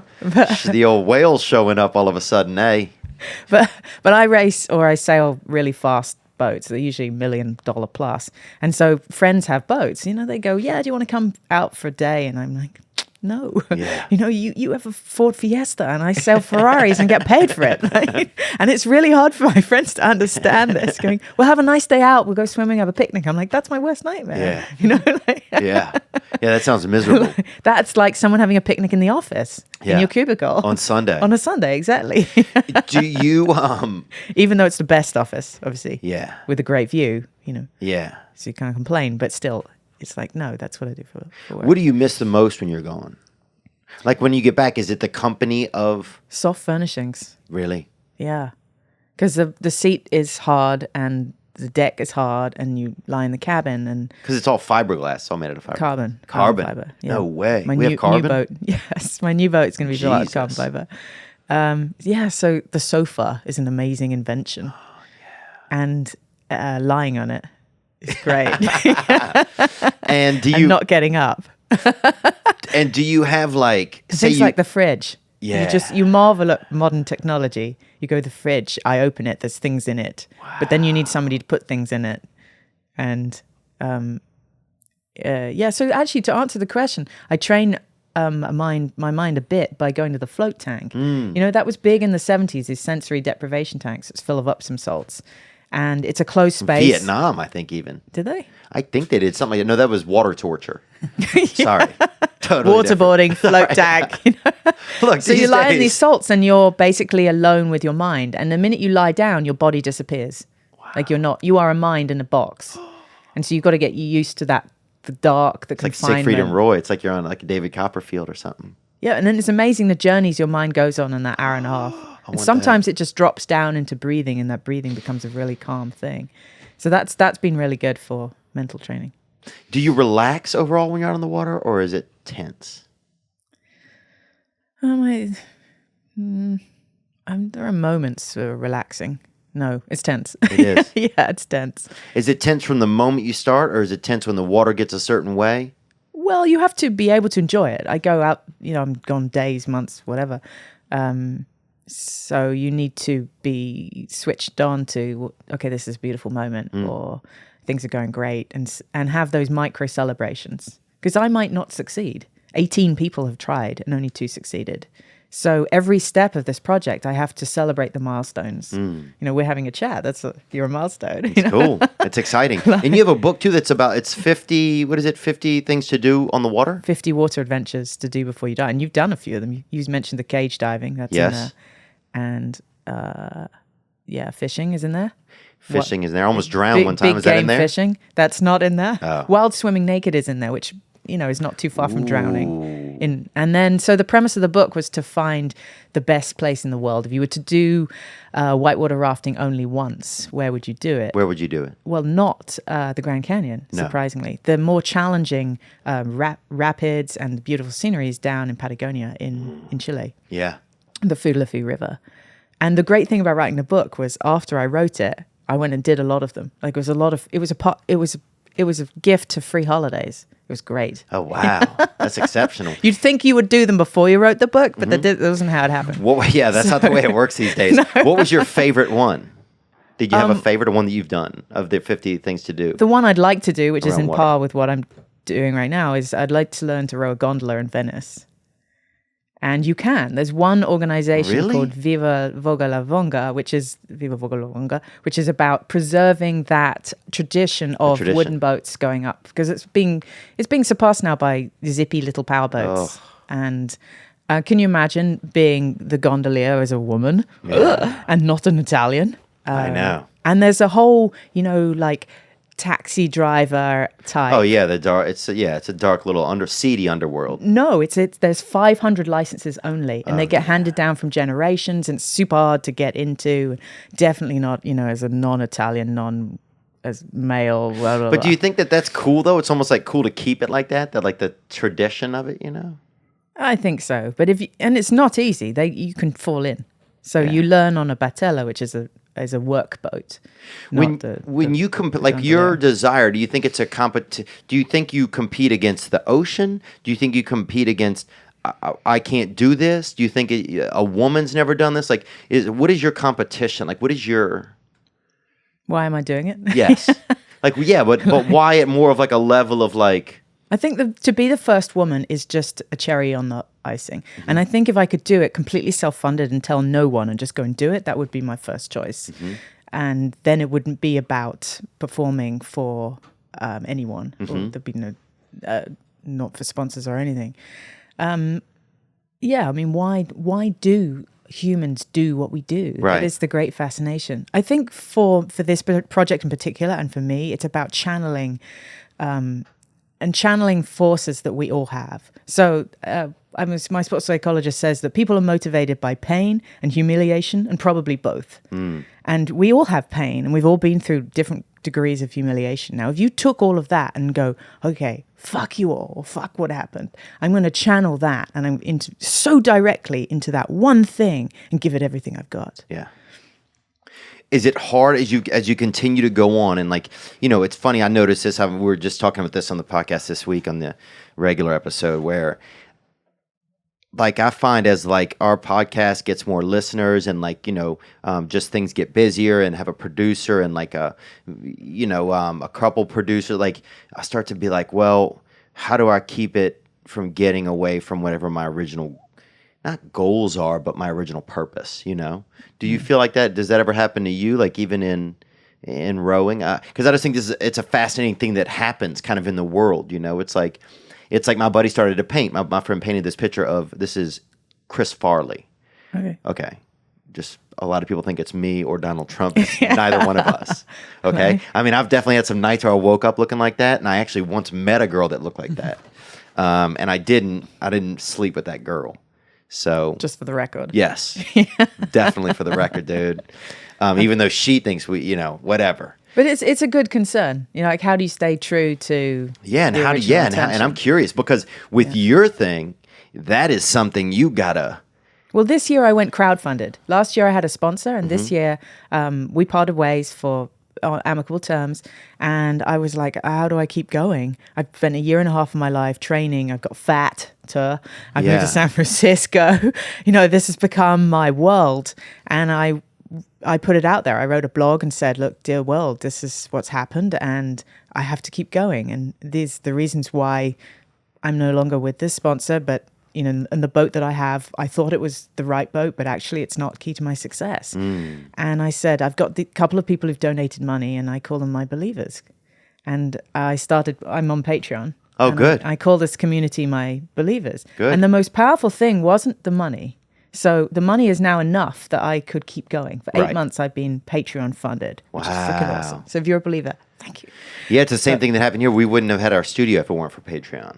Yeah. So I call them believers because every time somebody signed up, it was like they stepped into an imaginary room in my life and said, I believe in you. Keep going. I'm with you.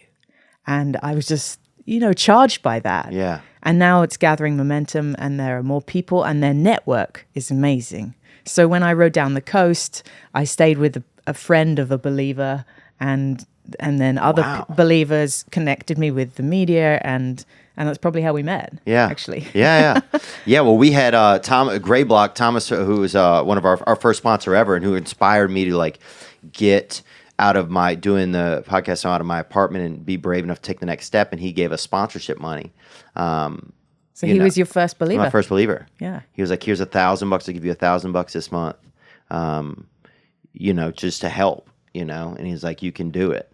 And I was like, I don't think I can do it. I wanted to take his 1,000 and just go to the bank and never do the podcast again. But that's where I'm from. It's from the place. I'm from the place where it's like, man, I made $1,000, dude. You know what I'm saying? I'll give 200 of this to the guy who works at the graveyard. I'm gonna spend the other 800 a party, and I'll see you guys in heaven. But you don't because it's given with such trust, and it's such a promise of, right. I believe in your potential. Right, that was it, and it was that extra thing that came along with it that And he's like, look, I've been where you've been, and I can see where you can go, and so I'm going to believe in you, Yeah. And it's magnificent because I wouldn't have done that without his support. But here I am meeting you. But he was who reached out. He's like, hey, you should talk to this woman. And we haven't even met. She's doing I've something never even met incredible. Thomas. No. Right. Oh, really? No. Okay, that's amazing. But he's like, she's doing something very unique, and it would be a neat conversation, and it has been. But it's not a new thing, people backing people. No. In fact, on the way down, when I rode down, I was listening to Endeavour, the Shackleton story, where they barely survived and they had to row from Elephant Island down in Antarctica. And I learned through listening to his book on podcasts on Audible that he was crowdfunded back in the early 19th century. People sent him money from all around the world. I mean, literally the money in an envelope. Little Shackleton, huh? Dude, yeah. And he had some private, sirs of this and that who wrote big numbers, but he was people backed. Well, even like Columbus and those guys, people were just like, yeah, here's some money. Good luck out there. Good luck finding the city of gold. It's like, what? Yeah. Imagine if you put that nowadays. You and some people want to go look for the lost city of gold. That would actually be the best GoFundMe ever. But people would want to be part of it. It's yeah. like, can your $5? Like, your $5 will help put a man on the moon. You're like, here, have $5. yeah, go man on the moon. You'd be into it. And so I'm crossing an ocean. It's a little different, but it's a little bit like that. It's fascinating. And so, I mean, if you could do the whole thing people-powered, wow. Yeah. It would be, then you get so creative. It opens right, this it does. door. It makes you more creative because it makes you feel like you have support. Yeah. And once you have the support, you're not thinking about those types of things. But you also start thinking of ways to give back, but in your own way. Yes. Not by turning up to be in an appearance, but by, in my way, writing or making art or whatever it is, And in your case, making, having good conversations. Yeah, good conversations with strange people. Strange people. Yeah. Strange people. But no, even you having this conversation right now makes me think that I should go look through the Patreons and find ones that I can donate to or things that we can do. And we think about that all the time, we started doing a thing for single moms. We talk about that on here a lot, but we're going to start doing a thing for cleaning ladies where we're going to do a surprise game show in the hotel room for the cleaning lady who comes in. She's not going to know that there's hidden cameras and stuff, and then there's going to be an announcement in the room, and she's going to have so much time to find money that's hidden in the room. But then she'll be messing up the room, which she then is going to have to clean up. That's twisted. It is twisted, but it'll be a nice, it'll be a nice, fun way. And we'll think of some way to make it cute and make it sweet to her, so it's, but it's where it's oh, you're just doing your job, but then now suddenly you can make some extra money and it's a fun thing, There used to be this TV show in England that I loved, and they would take people doing ordinary jobs and mess with them. like a pizza delivery guy, and they go, "Here's large sums of money if you can throw these pizzas into the open windows of this apartment That's building." fucking great. And then they would take, say, your favorite teddy or your favorite shoes or your favorite armchair, and then go and dangle it by helicopter over the Thames, going, "How much is it worth?" And sometimes drop it anyway, which was just evil, but great viewing. Yeah. Yeah, some they just killed a pizza guy for his car the other day. So that's like an American game show version of that, I think. That's real life. Yeah, that's a little different. Yeah. But a couple guys ordered a pizza and then they shot the guy and it went and ate it. We have other questions that called in. Sorry to take it there. Sorry. You just went dark for a minute there. Yeah. You know, when I can't communicate with women, sometimes my key is just to say something very dark. See if they run away. Yeah, it's just my nature. Something wrong with me. She's still here. Do you have any safety preparations for when you get to the edge of the earth and you just slide off? Got like a tow rope. Something. That is the whitest Eddie Bravo I've ever seen in my life. That's one of our callers. Is he regulars? He's not, but that's through the fan line, right? Yep. That's through the LiveRaise fan line. People can submit video questions. Yeah. What are you? Well, I used to believe in a flat Earth society. Did you? I was really fascinated by this group of people called the Flat Earth Society. Oh, we've had one of the biggest proprietors of them on here. Well, have you been to the Space Museum in Florida, and you look at these things and you go, really? That went into space? It's made out of, tinfoil. Oh, it's horrible. And cotton wool. Oh, it's a Ford Festiva. How did that get up there? Yeah. Like, how did it even get through the stratosphere and not burn up into, just like melted pot of whatever? Yeah, it looks like that thing couldn't make it through 2 summers in Birmingham, Alabama. Yeah, it's barely holding up in the museum. It's really true though. It's like that is a good case for the flat Earth, And the whole thing was clearly faked in Hollywood. No one man has been on the moon. Well, look with with things that they could do. I wouldn't be surprised if that could have happened for sure. But were you actually a flat earther at some point? I mean, in tongue in cheek, but. Right, but you considered, and even you though, being out on the water that much. Well, it is trippy because you can see 24 miles on a good day. Okay. And that's because the Earth is round, you lose the visibility. And so, yeah, some days it's like curtains opened and you can see miles. And then other days it's really close. Just the atmosphere changes and you can feel quite trapped in by the clouds. Really? And then when it breaks open, it's like this huge release. It's really strange. And so some days you can see further and some days you can't. Do you think that's because you're going like on a certain little moment in the earth where it's like a little flatter like or a little rounder? bump? No, it's just conditions. It's the density of the air, it's the clouds, how low they are, how high they are. But there are moments where you feel like this could be flat. I could see why people could think this could be flat. Yeah. So my rowing partner in the Atlantic had never flown to America. And he's going to row there? Well, I learned this halfway and I was like, oh my God, you must feel like Christopher Columbus discovering the new world. You have actually no concept of distance. Yeah. Because if you've been in a plane, say to Japan, I think, what is it, 12 hours? And so if you row it, then you can go, okay, you've got the time zones, you can picture it in your mind. But if you hadn't flown it, then it could feel endless. Yeah. And daunting and scary, and you just shut down and go, I'm in the cabin. Well, yeah, there are days where you were just like, I'm going in the cabin, leave me alone for a few days? No. No. I mean, I've got to a point now, so I'm designing a new boat, and with this new boat, potentially I could challenge the men's record. Really? And that's really exciting. So now we're getting at Suddenly one of the we've things. got like optimized performance. So that's one of the things that you'd like to do. You'd like to challenge the men's record. Well, it's if possible. I mean, I'd like to see anybody beat the French for any reason, so I support that. I mean, getting across, full stop, getting across alive is the main priority. Yeah. Land to land, not getting towed. Yeah. And being the first woman is the cherry, but actually beating the men's would be far more significant. Do you think like men feel like it's tough to like say if a man is attracted to you, like they get stuff like that makes them nervous having a woman? Am I intimidating? I don't know. I don't feel like you are, but I feel like you definitely could be.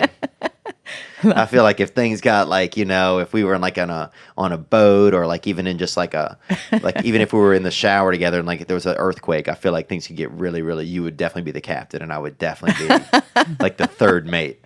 Well, I think the thing that's intimidating is I don't need a man. Right. That's the That's the thing that the male don't. Right, there's this struggles old with. thing inside of a man's head where it's like we want to be the one to be able to help a woman through the storm, I guess. Yeah, provide, Or to take captain the the ship. caretaker, and not have to have the woman fend off the bears, Yeah. or sharks, whatever. Yeah, that's so But the interesting. biggest turnoff for me is taking a man on a boat and watching him plunder around and be useless. Right. Like that's just, I just want to throw him. Like, do you sometimes have throw to him pretend overboard that at you that can't point. do stuff so that men can feel of use? Have you ever done that? No, I never do that. You wouldn't. I just don't take him out on a boat because it's like I'll see another side of you and I just instantly won't like you. I would be literally hammering a plank to the boat so I could walk off of it. I'd bring a blindfold, one 4x4, and a hammer and a nail. But if you don't even try and you just sit there with a nice bottle of wine and offer me sips, that's fine. That's well. Don't even try. Right. But don't be that crazy guy that's out there. Yeah, don't go, oh, what can I do? Oh, Yeah. like that's so unattractive. Hard to starboard. And you're like, what the fuck are you talking about? You know what I'm saying? We haven't even left yet. We're still in the car. We're still in the Uber on the way to the beach. But if I go on a guy's boat, then I just, you're the captain, you're the master, you run the ship. I'm just going to be a passenger. Yeah. And I'm good at switching that off. You are. Yeah. Just being the passenger. Yeah. If they're competent. Right. If they're not competent, then I'm getting off. Whoa, yeah. But it's tricky working in my world because my It's peers... a lot of men. Yeah, I have a 200-ton captain's license. I could basically drive a cross-channel ferry. And most of my peers are 50-something-year-old men. And yeah.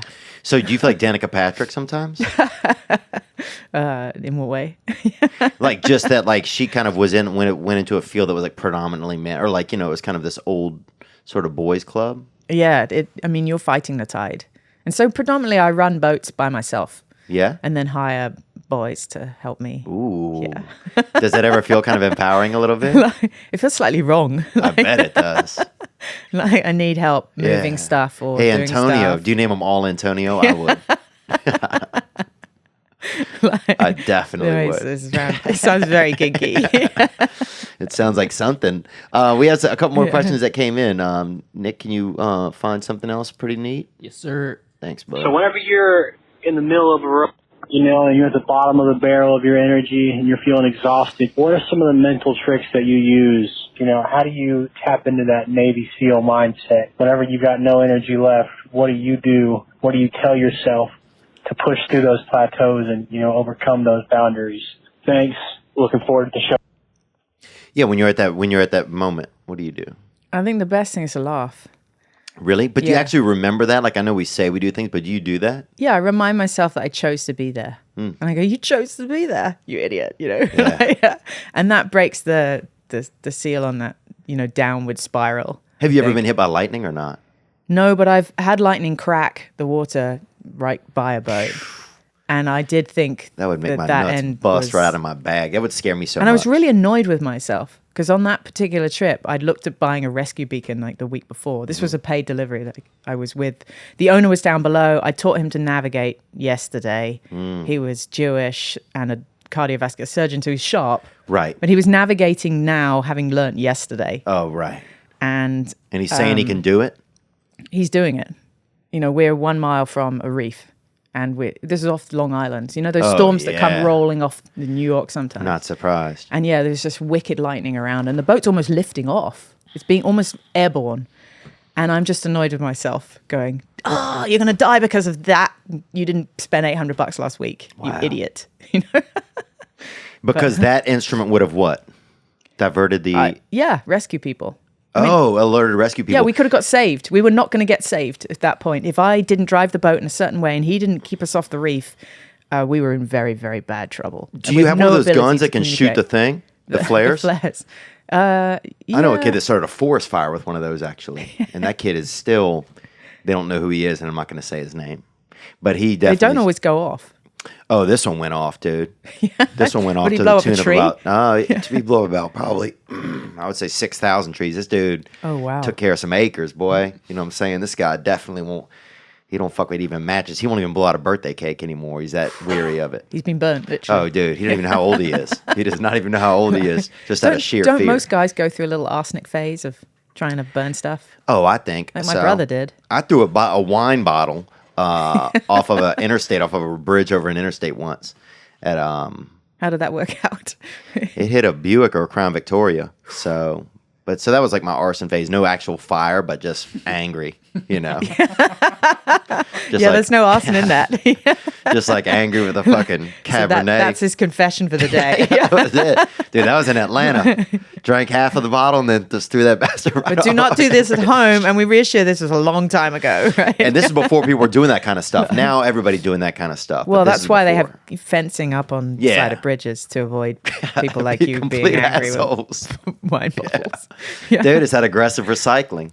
Aggressive recycling. That's really what it is. What was the question that just came in? I even forgot what it was. What's your Navy SEAL mindset? Oh yeah. So what is your response? mindset when you get down to that point? Yeah, you just either just deal with it. You know, you've got the experience to get yourself out of this pickle that you got yourself into. Are things ever so bad you're just like, fuck it, I'm gonna go take a nap downstairs? Sometimes that is the best solution. Yeah. Sometimes just sleeping and stopping resets everything. Like the other day, I was fighting my way off the coast and in a training row, and I threw out the anchor and I was like, I just need to stop rowing and then everything will be good. And I spoke to a friend who didn't have any clue that I was on anchor and I was going through this, and who said something or other about, oh, you're really great. We're going to help you do this. And that just lifted my spirits. Oh, that's good. So that was really good. It's amazing what human connection can do sometimes, huh? Yes. When you get out there, can you call your mom or what can you do? Yes. The satellite phones are still pretty primitive. So you have a satellite phone. It's like a brick. You call it. You spend the first $10 going, hello, can you hear me? Mm-hmm. Oh, that's so much fun. Yeah. And then like that's a senior that's citizen. it. But there's a text device now, so you can send text messages like on a mobile phone. But the problem with that is you have to retrain people, because you can't just send a text followed by another text, because that will, it's going to go by satellite. That will block me for 24 hours. And if you've got a text for 160 characters, use them. If I'm going to receive one text in a day, don't write good progress. That's really irritating. Wow. And is it kind of nice? What's it like being so connected? It's hard to get unconnected now, isn't it? I'd rather not take a phone in many ways. But it's so hard for us to get disconnected, isn't it? And Totally. still be. And the more money you take, the more sponsorship you have, the more connectivity they want. Yes. They want live stream. Yeah. They want to see me get undressed and Wow. row every day. And Who is this? Porn? yeah, I'm bordering on that. Pacific, by the way, is cold. I'll be wearing Is clothes. it really? Yeah. It's not Alaska cold, but it's between Alaska and Hawaii, so it's temperate. Yeah. But there'll be cold days and warm days, and I predominantly won't. What kind of sunscreen do you wear? Like SPF, 650? I put 50 on my face. I'd drink the SPF milkshakes all out there. Like, you must. I cover up 1,000. bet. Yeah. Dude, I would, not only would I wear sunscreen, I would also go like this a lot of times. I Big feel hat, Like. It big is hat. so hot. Yeah. Wear a big hat. What kind of birds do you see out there? Vultures ever? Buzzards? They're seabirds, and they live on the sea. Really? Yeah.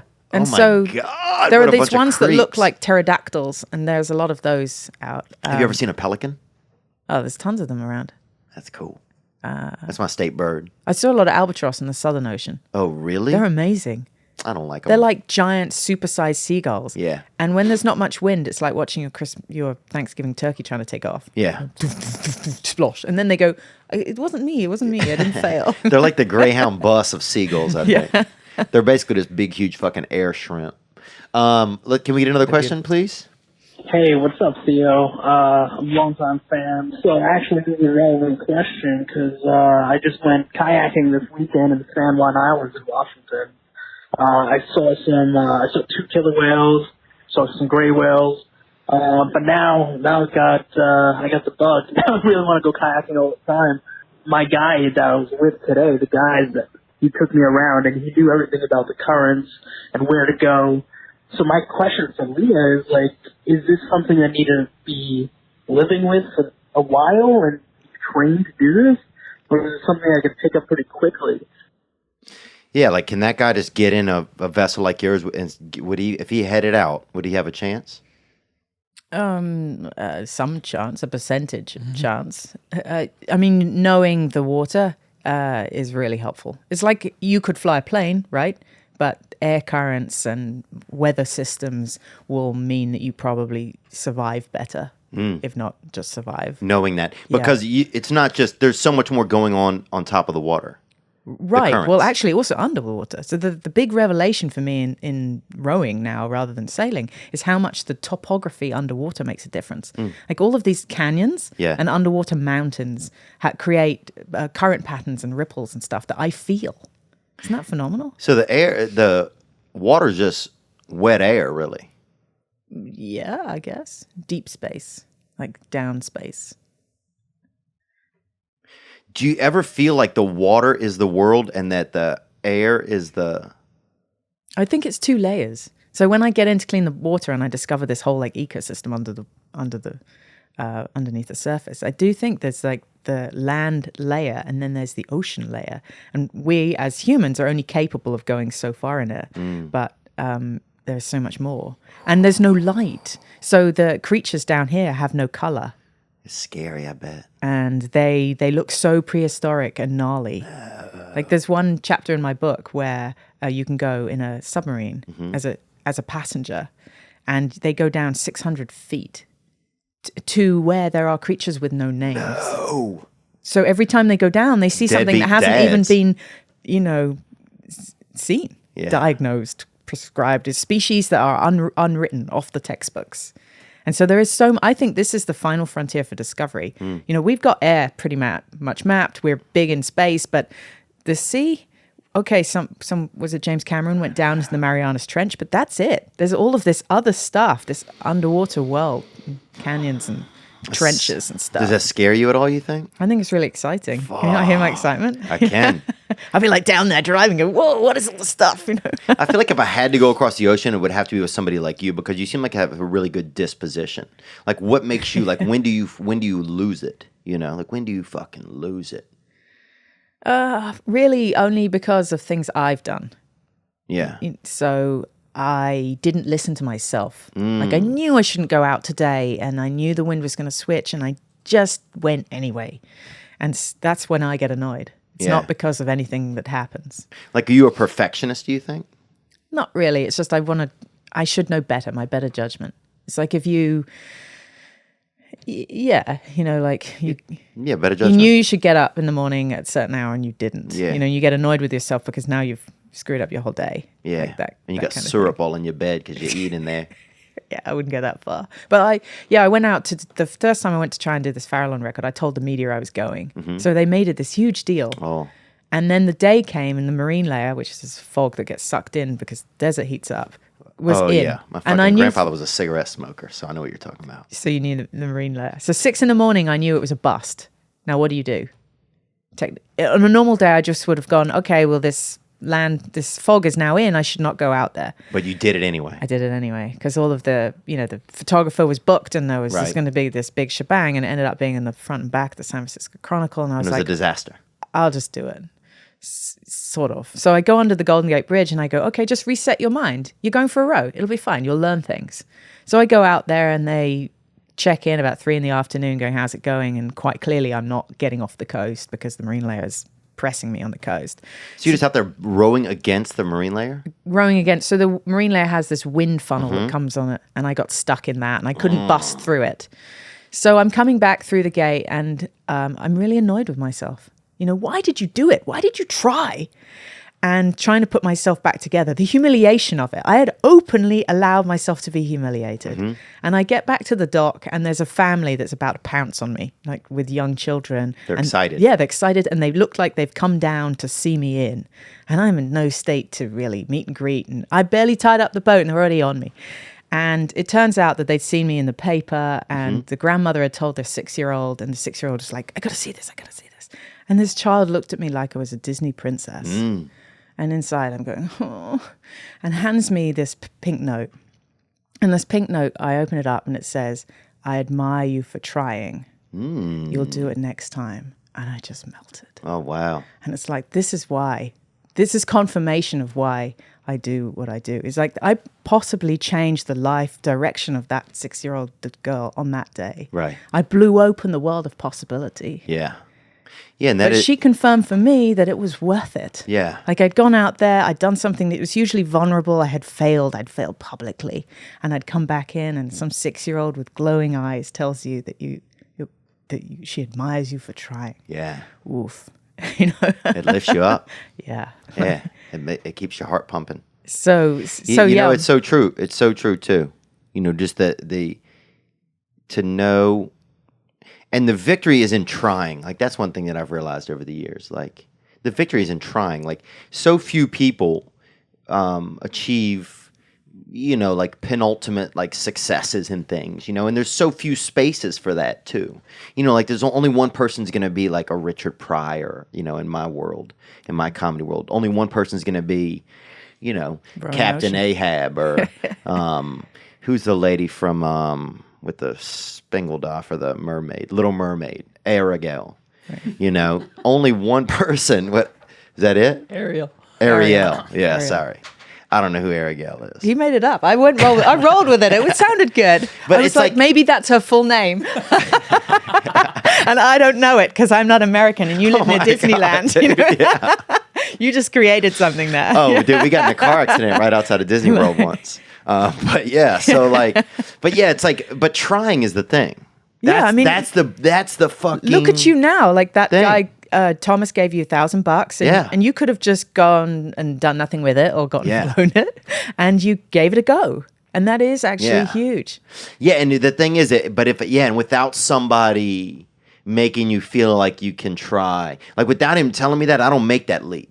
You know, I don't make that. But you could. I'm gonna get a studio. I could, right? But I don't know if I do. I don't know if I do. Yeah. You know, so it's instrumental then.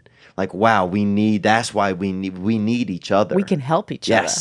Yes. We can help each other. That is, I'd say, the scariest part of like this whole project was that point where you go, I'm going to say it out loud. Like, do you remember that day when you go, I'm going to do this podcast thing, you know, and you start telling people, gauging their reactions, and you're scared that people are going to go, no, shut that down. Like, that's a bad idea. Get out of that headspace. But then it's sort of slightly You're lifts. a pervert. And then you go, okay, I'm committed. I'm actually going to do it. I bought equipment, you know? Yeah. And then that's the beginning. And in a way, that's scarier. And people always say, when you depart Japan, isn't that terrifying? I go, no, it's going to be a blessed relief. I'll be like, good, thank God, all this work, all this training, I'm just going to leave now. Yeah. No, you know what? It's so funny. That's, everything else is. You're doing it at that point. Yes, at that point you're doing it. But it's the trying in the end that was the most fun too. Yeah. Like this is great. Like it's really neat to learn about, you know, your universe, and I'll be able to lay in bed at night, or, you know, in a safe manner, not in like I know I keep kind of with your soft furnishings. Yes. Look, I'm talking about with my hands tied behind my head, nothing lewd, you know. And I'm also, I think, 7 days clean from masturbation right now, 6 days clean. But that's different. Is that a fasting thing? It's like fasting for your hands, basically. You know. Did you get tendonitis? Is that why you had to stop?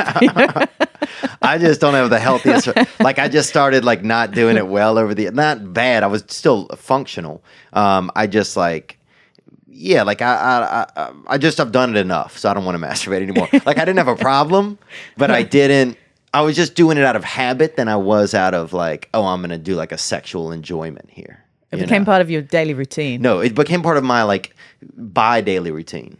Well, but daily. Yeah, I just don't want to say I wasn't somebody who was like running around, pulling off the side of the road and masturbating. I never had. That's a problem. Then I would say that's a problem. That's a problem. So earlier this year, I ran out of testosterone. Did you really? I trained to the point where I depleted my testosterone, and now I could, barely motivated to get up in the morning. It's a really useful thing, this testosterone. Well, I heard you mention HGH earlier, and I didn't ask about it. But so, did you start having to get injections? No, of course not. But one day I did test 200 in high school, and I couldn't fit into an Abercrombie shirt. That's for damn sure, dude. But one day I ran out of olive oil. Really? And so I started cooking with butter, and it came back. Seriously. Are you serious? It turns out that you need some cholesterol to make testosterone. Yeah. And cooking with butter brought it all back. Wow. And I had this conversation with a nutritionist, and he goes, well, how do you know? And I go, because I'm horny. Yeah. Oh, a good biscuit will make me fucking erect. That's for damn sure, boy. A good biscuit, did you say? You catch me outside of a crackle barrel, I'll fuck anything outside of a crackle barrel. So I think I'm not interesting. sure that you could be that horny at sea if you are putting all of your effort into the rowing because you're Into the rowing. depleting the very thing that makes you feel that way. That makes you feel erogenous. Yes. So I guess if you're storm bound for a couple of days, then you start to bounce back. The hormone levels rise. Does the sea feel like a man or a woman? Does it have like a male or female vibe to it? I like that question. I always think of Mother Nature, Right? Me too. and I have huge respect for the ocean. I'm not afraid of it, but it's a force of power. Have you ever been out on a wave surfing? I've always not enjoyed swimming. Even going out with Jay Moore and going out like just and doing that paddleboarding out in the ocean was fascinating to me. Seeing like the seaweed at the top of the water and realizing, oh, it's not just trees this under shit. there. Yes, Yeah. I thought it was just this shitty fucking plant. I thought it was just the fucking devil's, beard hair that just keeps washing up on the shore. But it is a plant that's just growing, and now we're at the top of a Like of a 50 tree. feet high, Yeah, I'm at the top of a really weird tree. Yeah. I think you get scared by the ocean just because it's not your world. Like if Yeah. I went into a really wild forest, I'd be on edge going, well, I don't know what creatures could jump me. And But a nightclub also feels way more foreign and uncomfortable to me than the well, ocean. that's like a does. forest, isn't it? With people Yeah. who could jump you and dark things. Yeah. Like, damn, these trees are on dope. You know? These They're unpredictable. that tree is putting glow sticks in its bottom. But to some extent, like the ocean, the people behaving weirdly in nightclub is predictable. Yeah. So That's a good point. yeah, I mean, if you spend as much time on the ocean, you get more comfortable with it. It's like a second home. Is it? Like there's the land existence and then there's the sea existence, and I'm almost more complete out there. Yeah. Like my life is sorted. I know I'm very strong and I make decisions very quickly in a way I don't on land. Like I can barely decide what to wear in the morning. Yeah. So I just. Yeah, I wonder how I'd be out on the sea, But I think it's fascinating for everybody to lose sight of shore. And I mean, can you imagine being 5 months by yourself alone with no sight of anybody or anything? Like that's quite fascinating, just alone, regardless of the rowing. Yeah. And you have that And what a- experience. Well, I haven't. I was with somebody else. I've been a Oh, month. this will be the I've first been time. 1 month by myself on various ocean races. What are you worried you're going to find out about yourself? Like any deep, dark secrets that you don't think you would? Like, are you going to get to the other side and be like a lesbian, or are you going to want to be mayor? I don't think so. Yeah. I think I'll discover the small beauties in life and a lot that you take for granted. Yeah, the one thing when you get back to sea, you just have no time for people who are late and no time for like frivolous crap. Yeah. Like hurry up with that and don't stress over this. It's just not worth it. You realize the huge wealth in health and being well and I love that. and love as well. Yeah. It's important. Yeah. The value of each other. Yeah. Wow. It's interesting how being alone for that long can then help you realize the value of that, or the value of good people. Yeah. Because if you filter out everything and then you send me a text and that's the only message I get, it's like a letter. Yeah. And I open it and I'm connecting with you, even though I'm like millions of miles away. And it's just a text in your ordinary day, but it has so much meaning to me. You ever get like any like booty calls out there, like you up, I mean, only if I solicit them. Okay. It's 4 a.m. and you're like, you're just on a soft tide out there in the middle of nowhere and you just get a you up. And you're like, what is going on? Yeah. I think the texts that you want to receive come in 4 categories. The first one is information. There's a big storm coming this way, you need to battle down and be prepared for it. And then the next one is entertainment. Like the best text you could receive might be, A joke. I fell asleep last night with the light on and a pair of scissors in my right hand. Yeah. I mean, you could spend a whole day thinking about what the hell that meant. Or last night I went out on date night with my wife and we went to this great Italian place and she had tiramisu. Yeah. And it's not, it's not. Fucking Janet it's got not, tiramisu. It's not, you're doing great. Right. Yeah. Hurry up. Well done. Congratulations. It's little just- stories like that you can take that will just, your imagination will run away with. Really great. Is it nice to have your imagination again? I feel like we My lose mind our runs imagination away. here. Yeah. Like I told my niece about her imagination and she's like, what is imagination? No, Yeah. she said that. And she's very imaginative. She didn't know. She just, I guess, I don't know if if people are even talking about it anymore. She's like, is it a, she like looked at my phone. I'm like, no, it's not your phone. It's like a. Well, that's the benefit of books over TV. Because in a book, you fill in everything. And just being by yourself out there. I Yeah. bet your brain just like sprouts new fucking Sprouts. wings. Yeah. I bet your brain just takes a fucking, can relax. You come up with more crazy things to do, though. That's the problem. Oh, that's so wild. So I bet. after I row the Pacific, I'm actually going to reenact it on sand dunes in the Nevada desert. No, you're not. Yeah, I am. Okay. Yeah. Really? Yeah, so I've done this before. So I studied fine art, and then after I sailed across the Atlantic in a race, I went and reenacted the crossing outside the Tate Britain Gallery in London as a performance artwork. So I was on my boat, beached, basically, out of the water for a month without getting off eating the same food in the middle of London, which was harder to achieve than getting the boat to America because I had to get permission from MI6. And at night, did like homeless people come by and just kind I of had security guard. You did? Yeah. People, drunk people spilling out the pub would shout lewd things. Really? Yeah, it was one of the summers of the World Cup football. So I was really lonely while everyone was watching football. I bet. But I had amazing conversations with people. And I never felt so lonely as I did stuck on that boat in London. Wow. Then I never feel that in the ocean. Because I have incredible scenery and I have wildlife. And I have a text machine so I can send texts. I love it. But yeah. It's fascinating. Any other good question? You want to put one more through, Nick? Or We kind of answered them all through the flow of the conversation, the ones that I thought were good. It's fascinating. So Leah, didn't What about the ones that were bad? No, I don't mean to go there, but Are there some bad ones? There's one for sure. Do we want to? Yeah. All right. I mean, we can always take this part out if it's too bad. I haven't heard all of these. Okay. Here's probably the worst. Hey Theo and Leah, it's Lucas here from Ottawa, Canada. Theo, sorry to hear you're not coming to Toronto. I was looking forward to seeing you, but regardless, I'm just hanging out here, got some chicken in the oven. Just had a long weekend of kicking down doors and taking down fours. But question for you, with the rowing, do you find that with the strength you obviously have in your forearms and your biceps, Leah, does that give you a little more torque for hand jobs? I'm not sure if it's something you partaken in 2018, but just curious if you got any feedback from any male parties on that activity. I told you. Okay. Well, this guy is Canadian and not allowed in our country anymore. I'd like to say that. Do you notice? But I'll take something from that question. Do you notice like skills when you get back home and you're like, oh, this is so easy. Like I'm cycling. Oh, really? Yeah. Yeah, you get on a bike and your legs just go round and round. You go, whoa, suddenly so easy. Just, you have great thigh muscles. You're thighed up. Yeah, glutes, and your butt is just a machine. Like on a plane crash, you'd be the first one eaten. Like people would eat you, they cook you first. You'd be like, oh, we're definitely having that tonight. Well, don't you want the fattiest first? I don't think so. I don't want some big gristly sister or brother out there. You know what I'm saying? I want to ham down on something freaking nice. Well, you'd have to beat it. You'd have to tenderize it first, right? Oh, lady. I'm not going to hit a woman. But if you're going to make a steak, you know. Look, I'll eat a lady's femur. This is back to man make fire. This is why men barbecue, right? I'll eat a femur off of, I'll snack on somebody's, I'll snack on a glute on a plane victim, but I'm not beating a woman. Yeah, tenderize the meat before you eat it. But it's funny. I'll let the women tenderize it. After I rode the Atlantic, my friend in London who's a shiatsu master, he was like, Jesus, look at the size of your hands. And of course, I immediately went like this. But, you growing muscles in your hands. No. Yeah, you are. Like my hands are...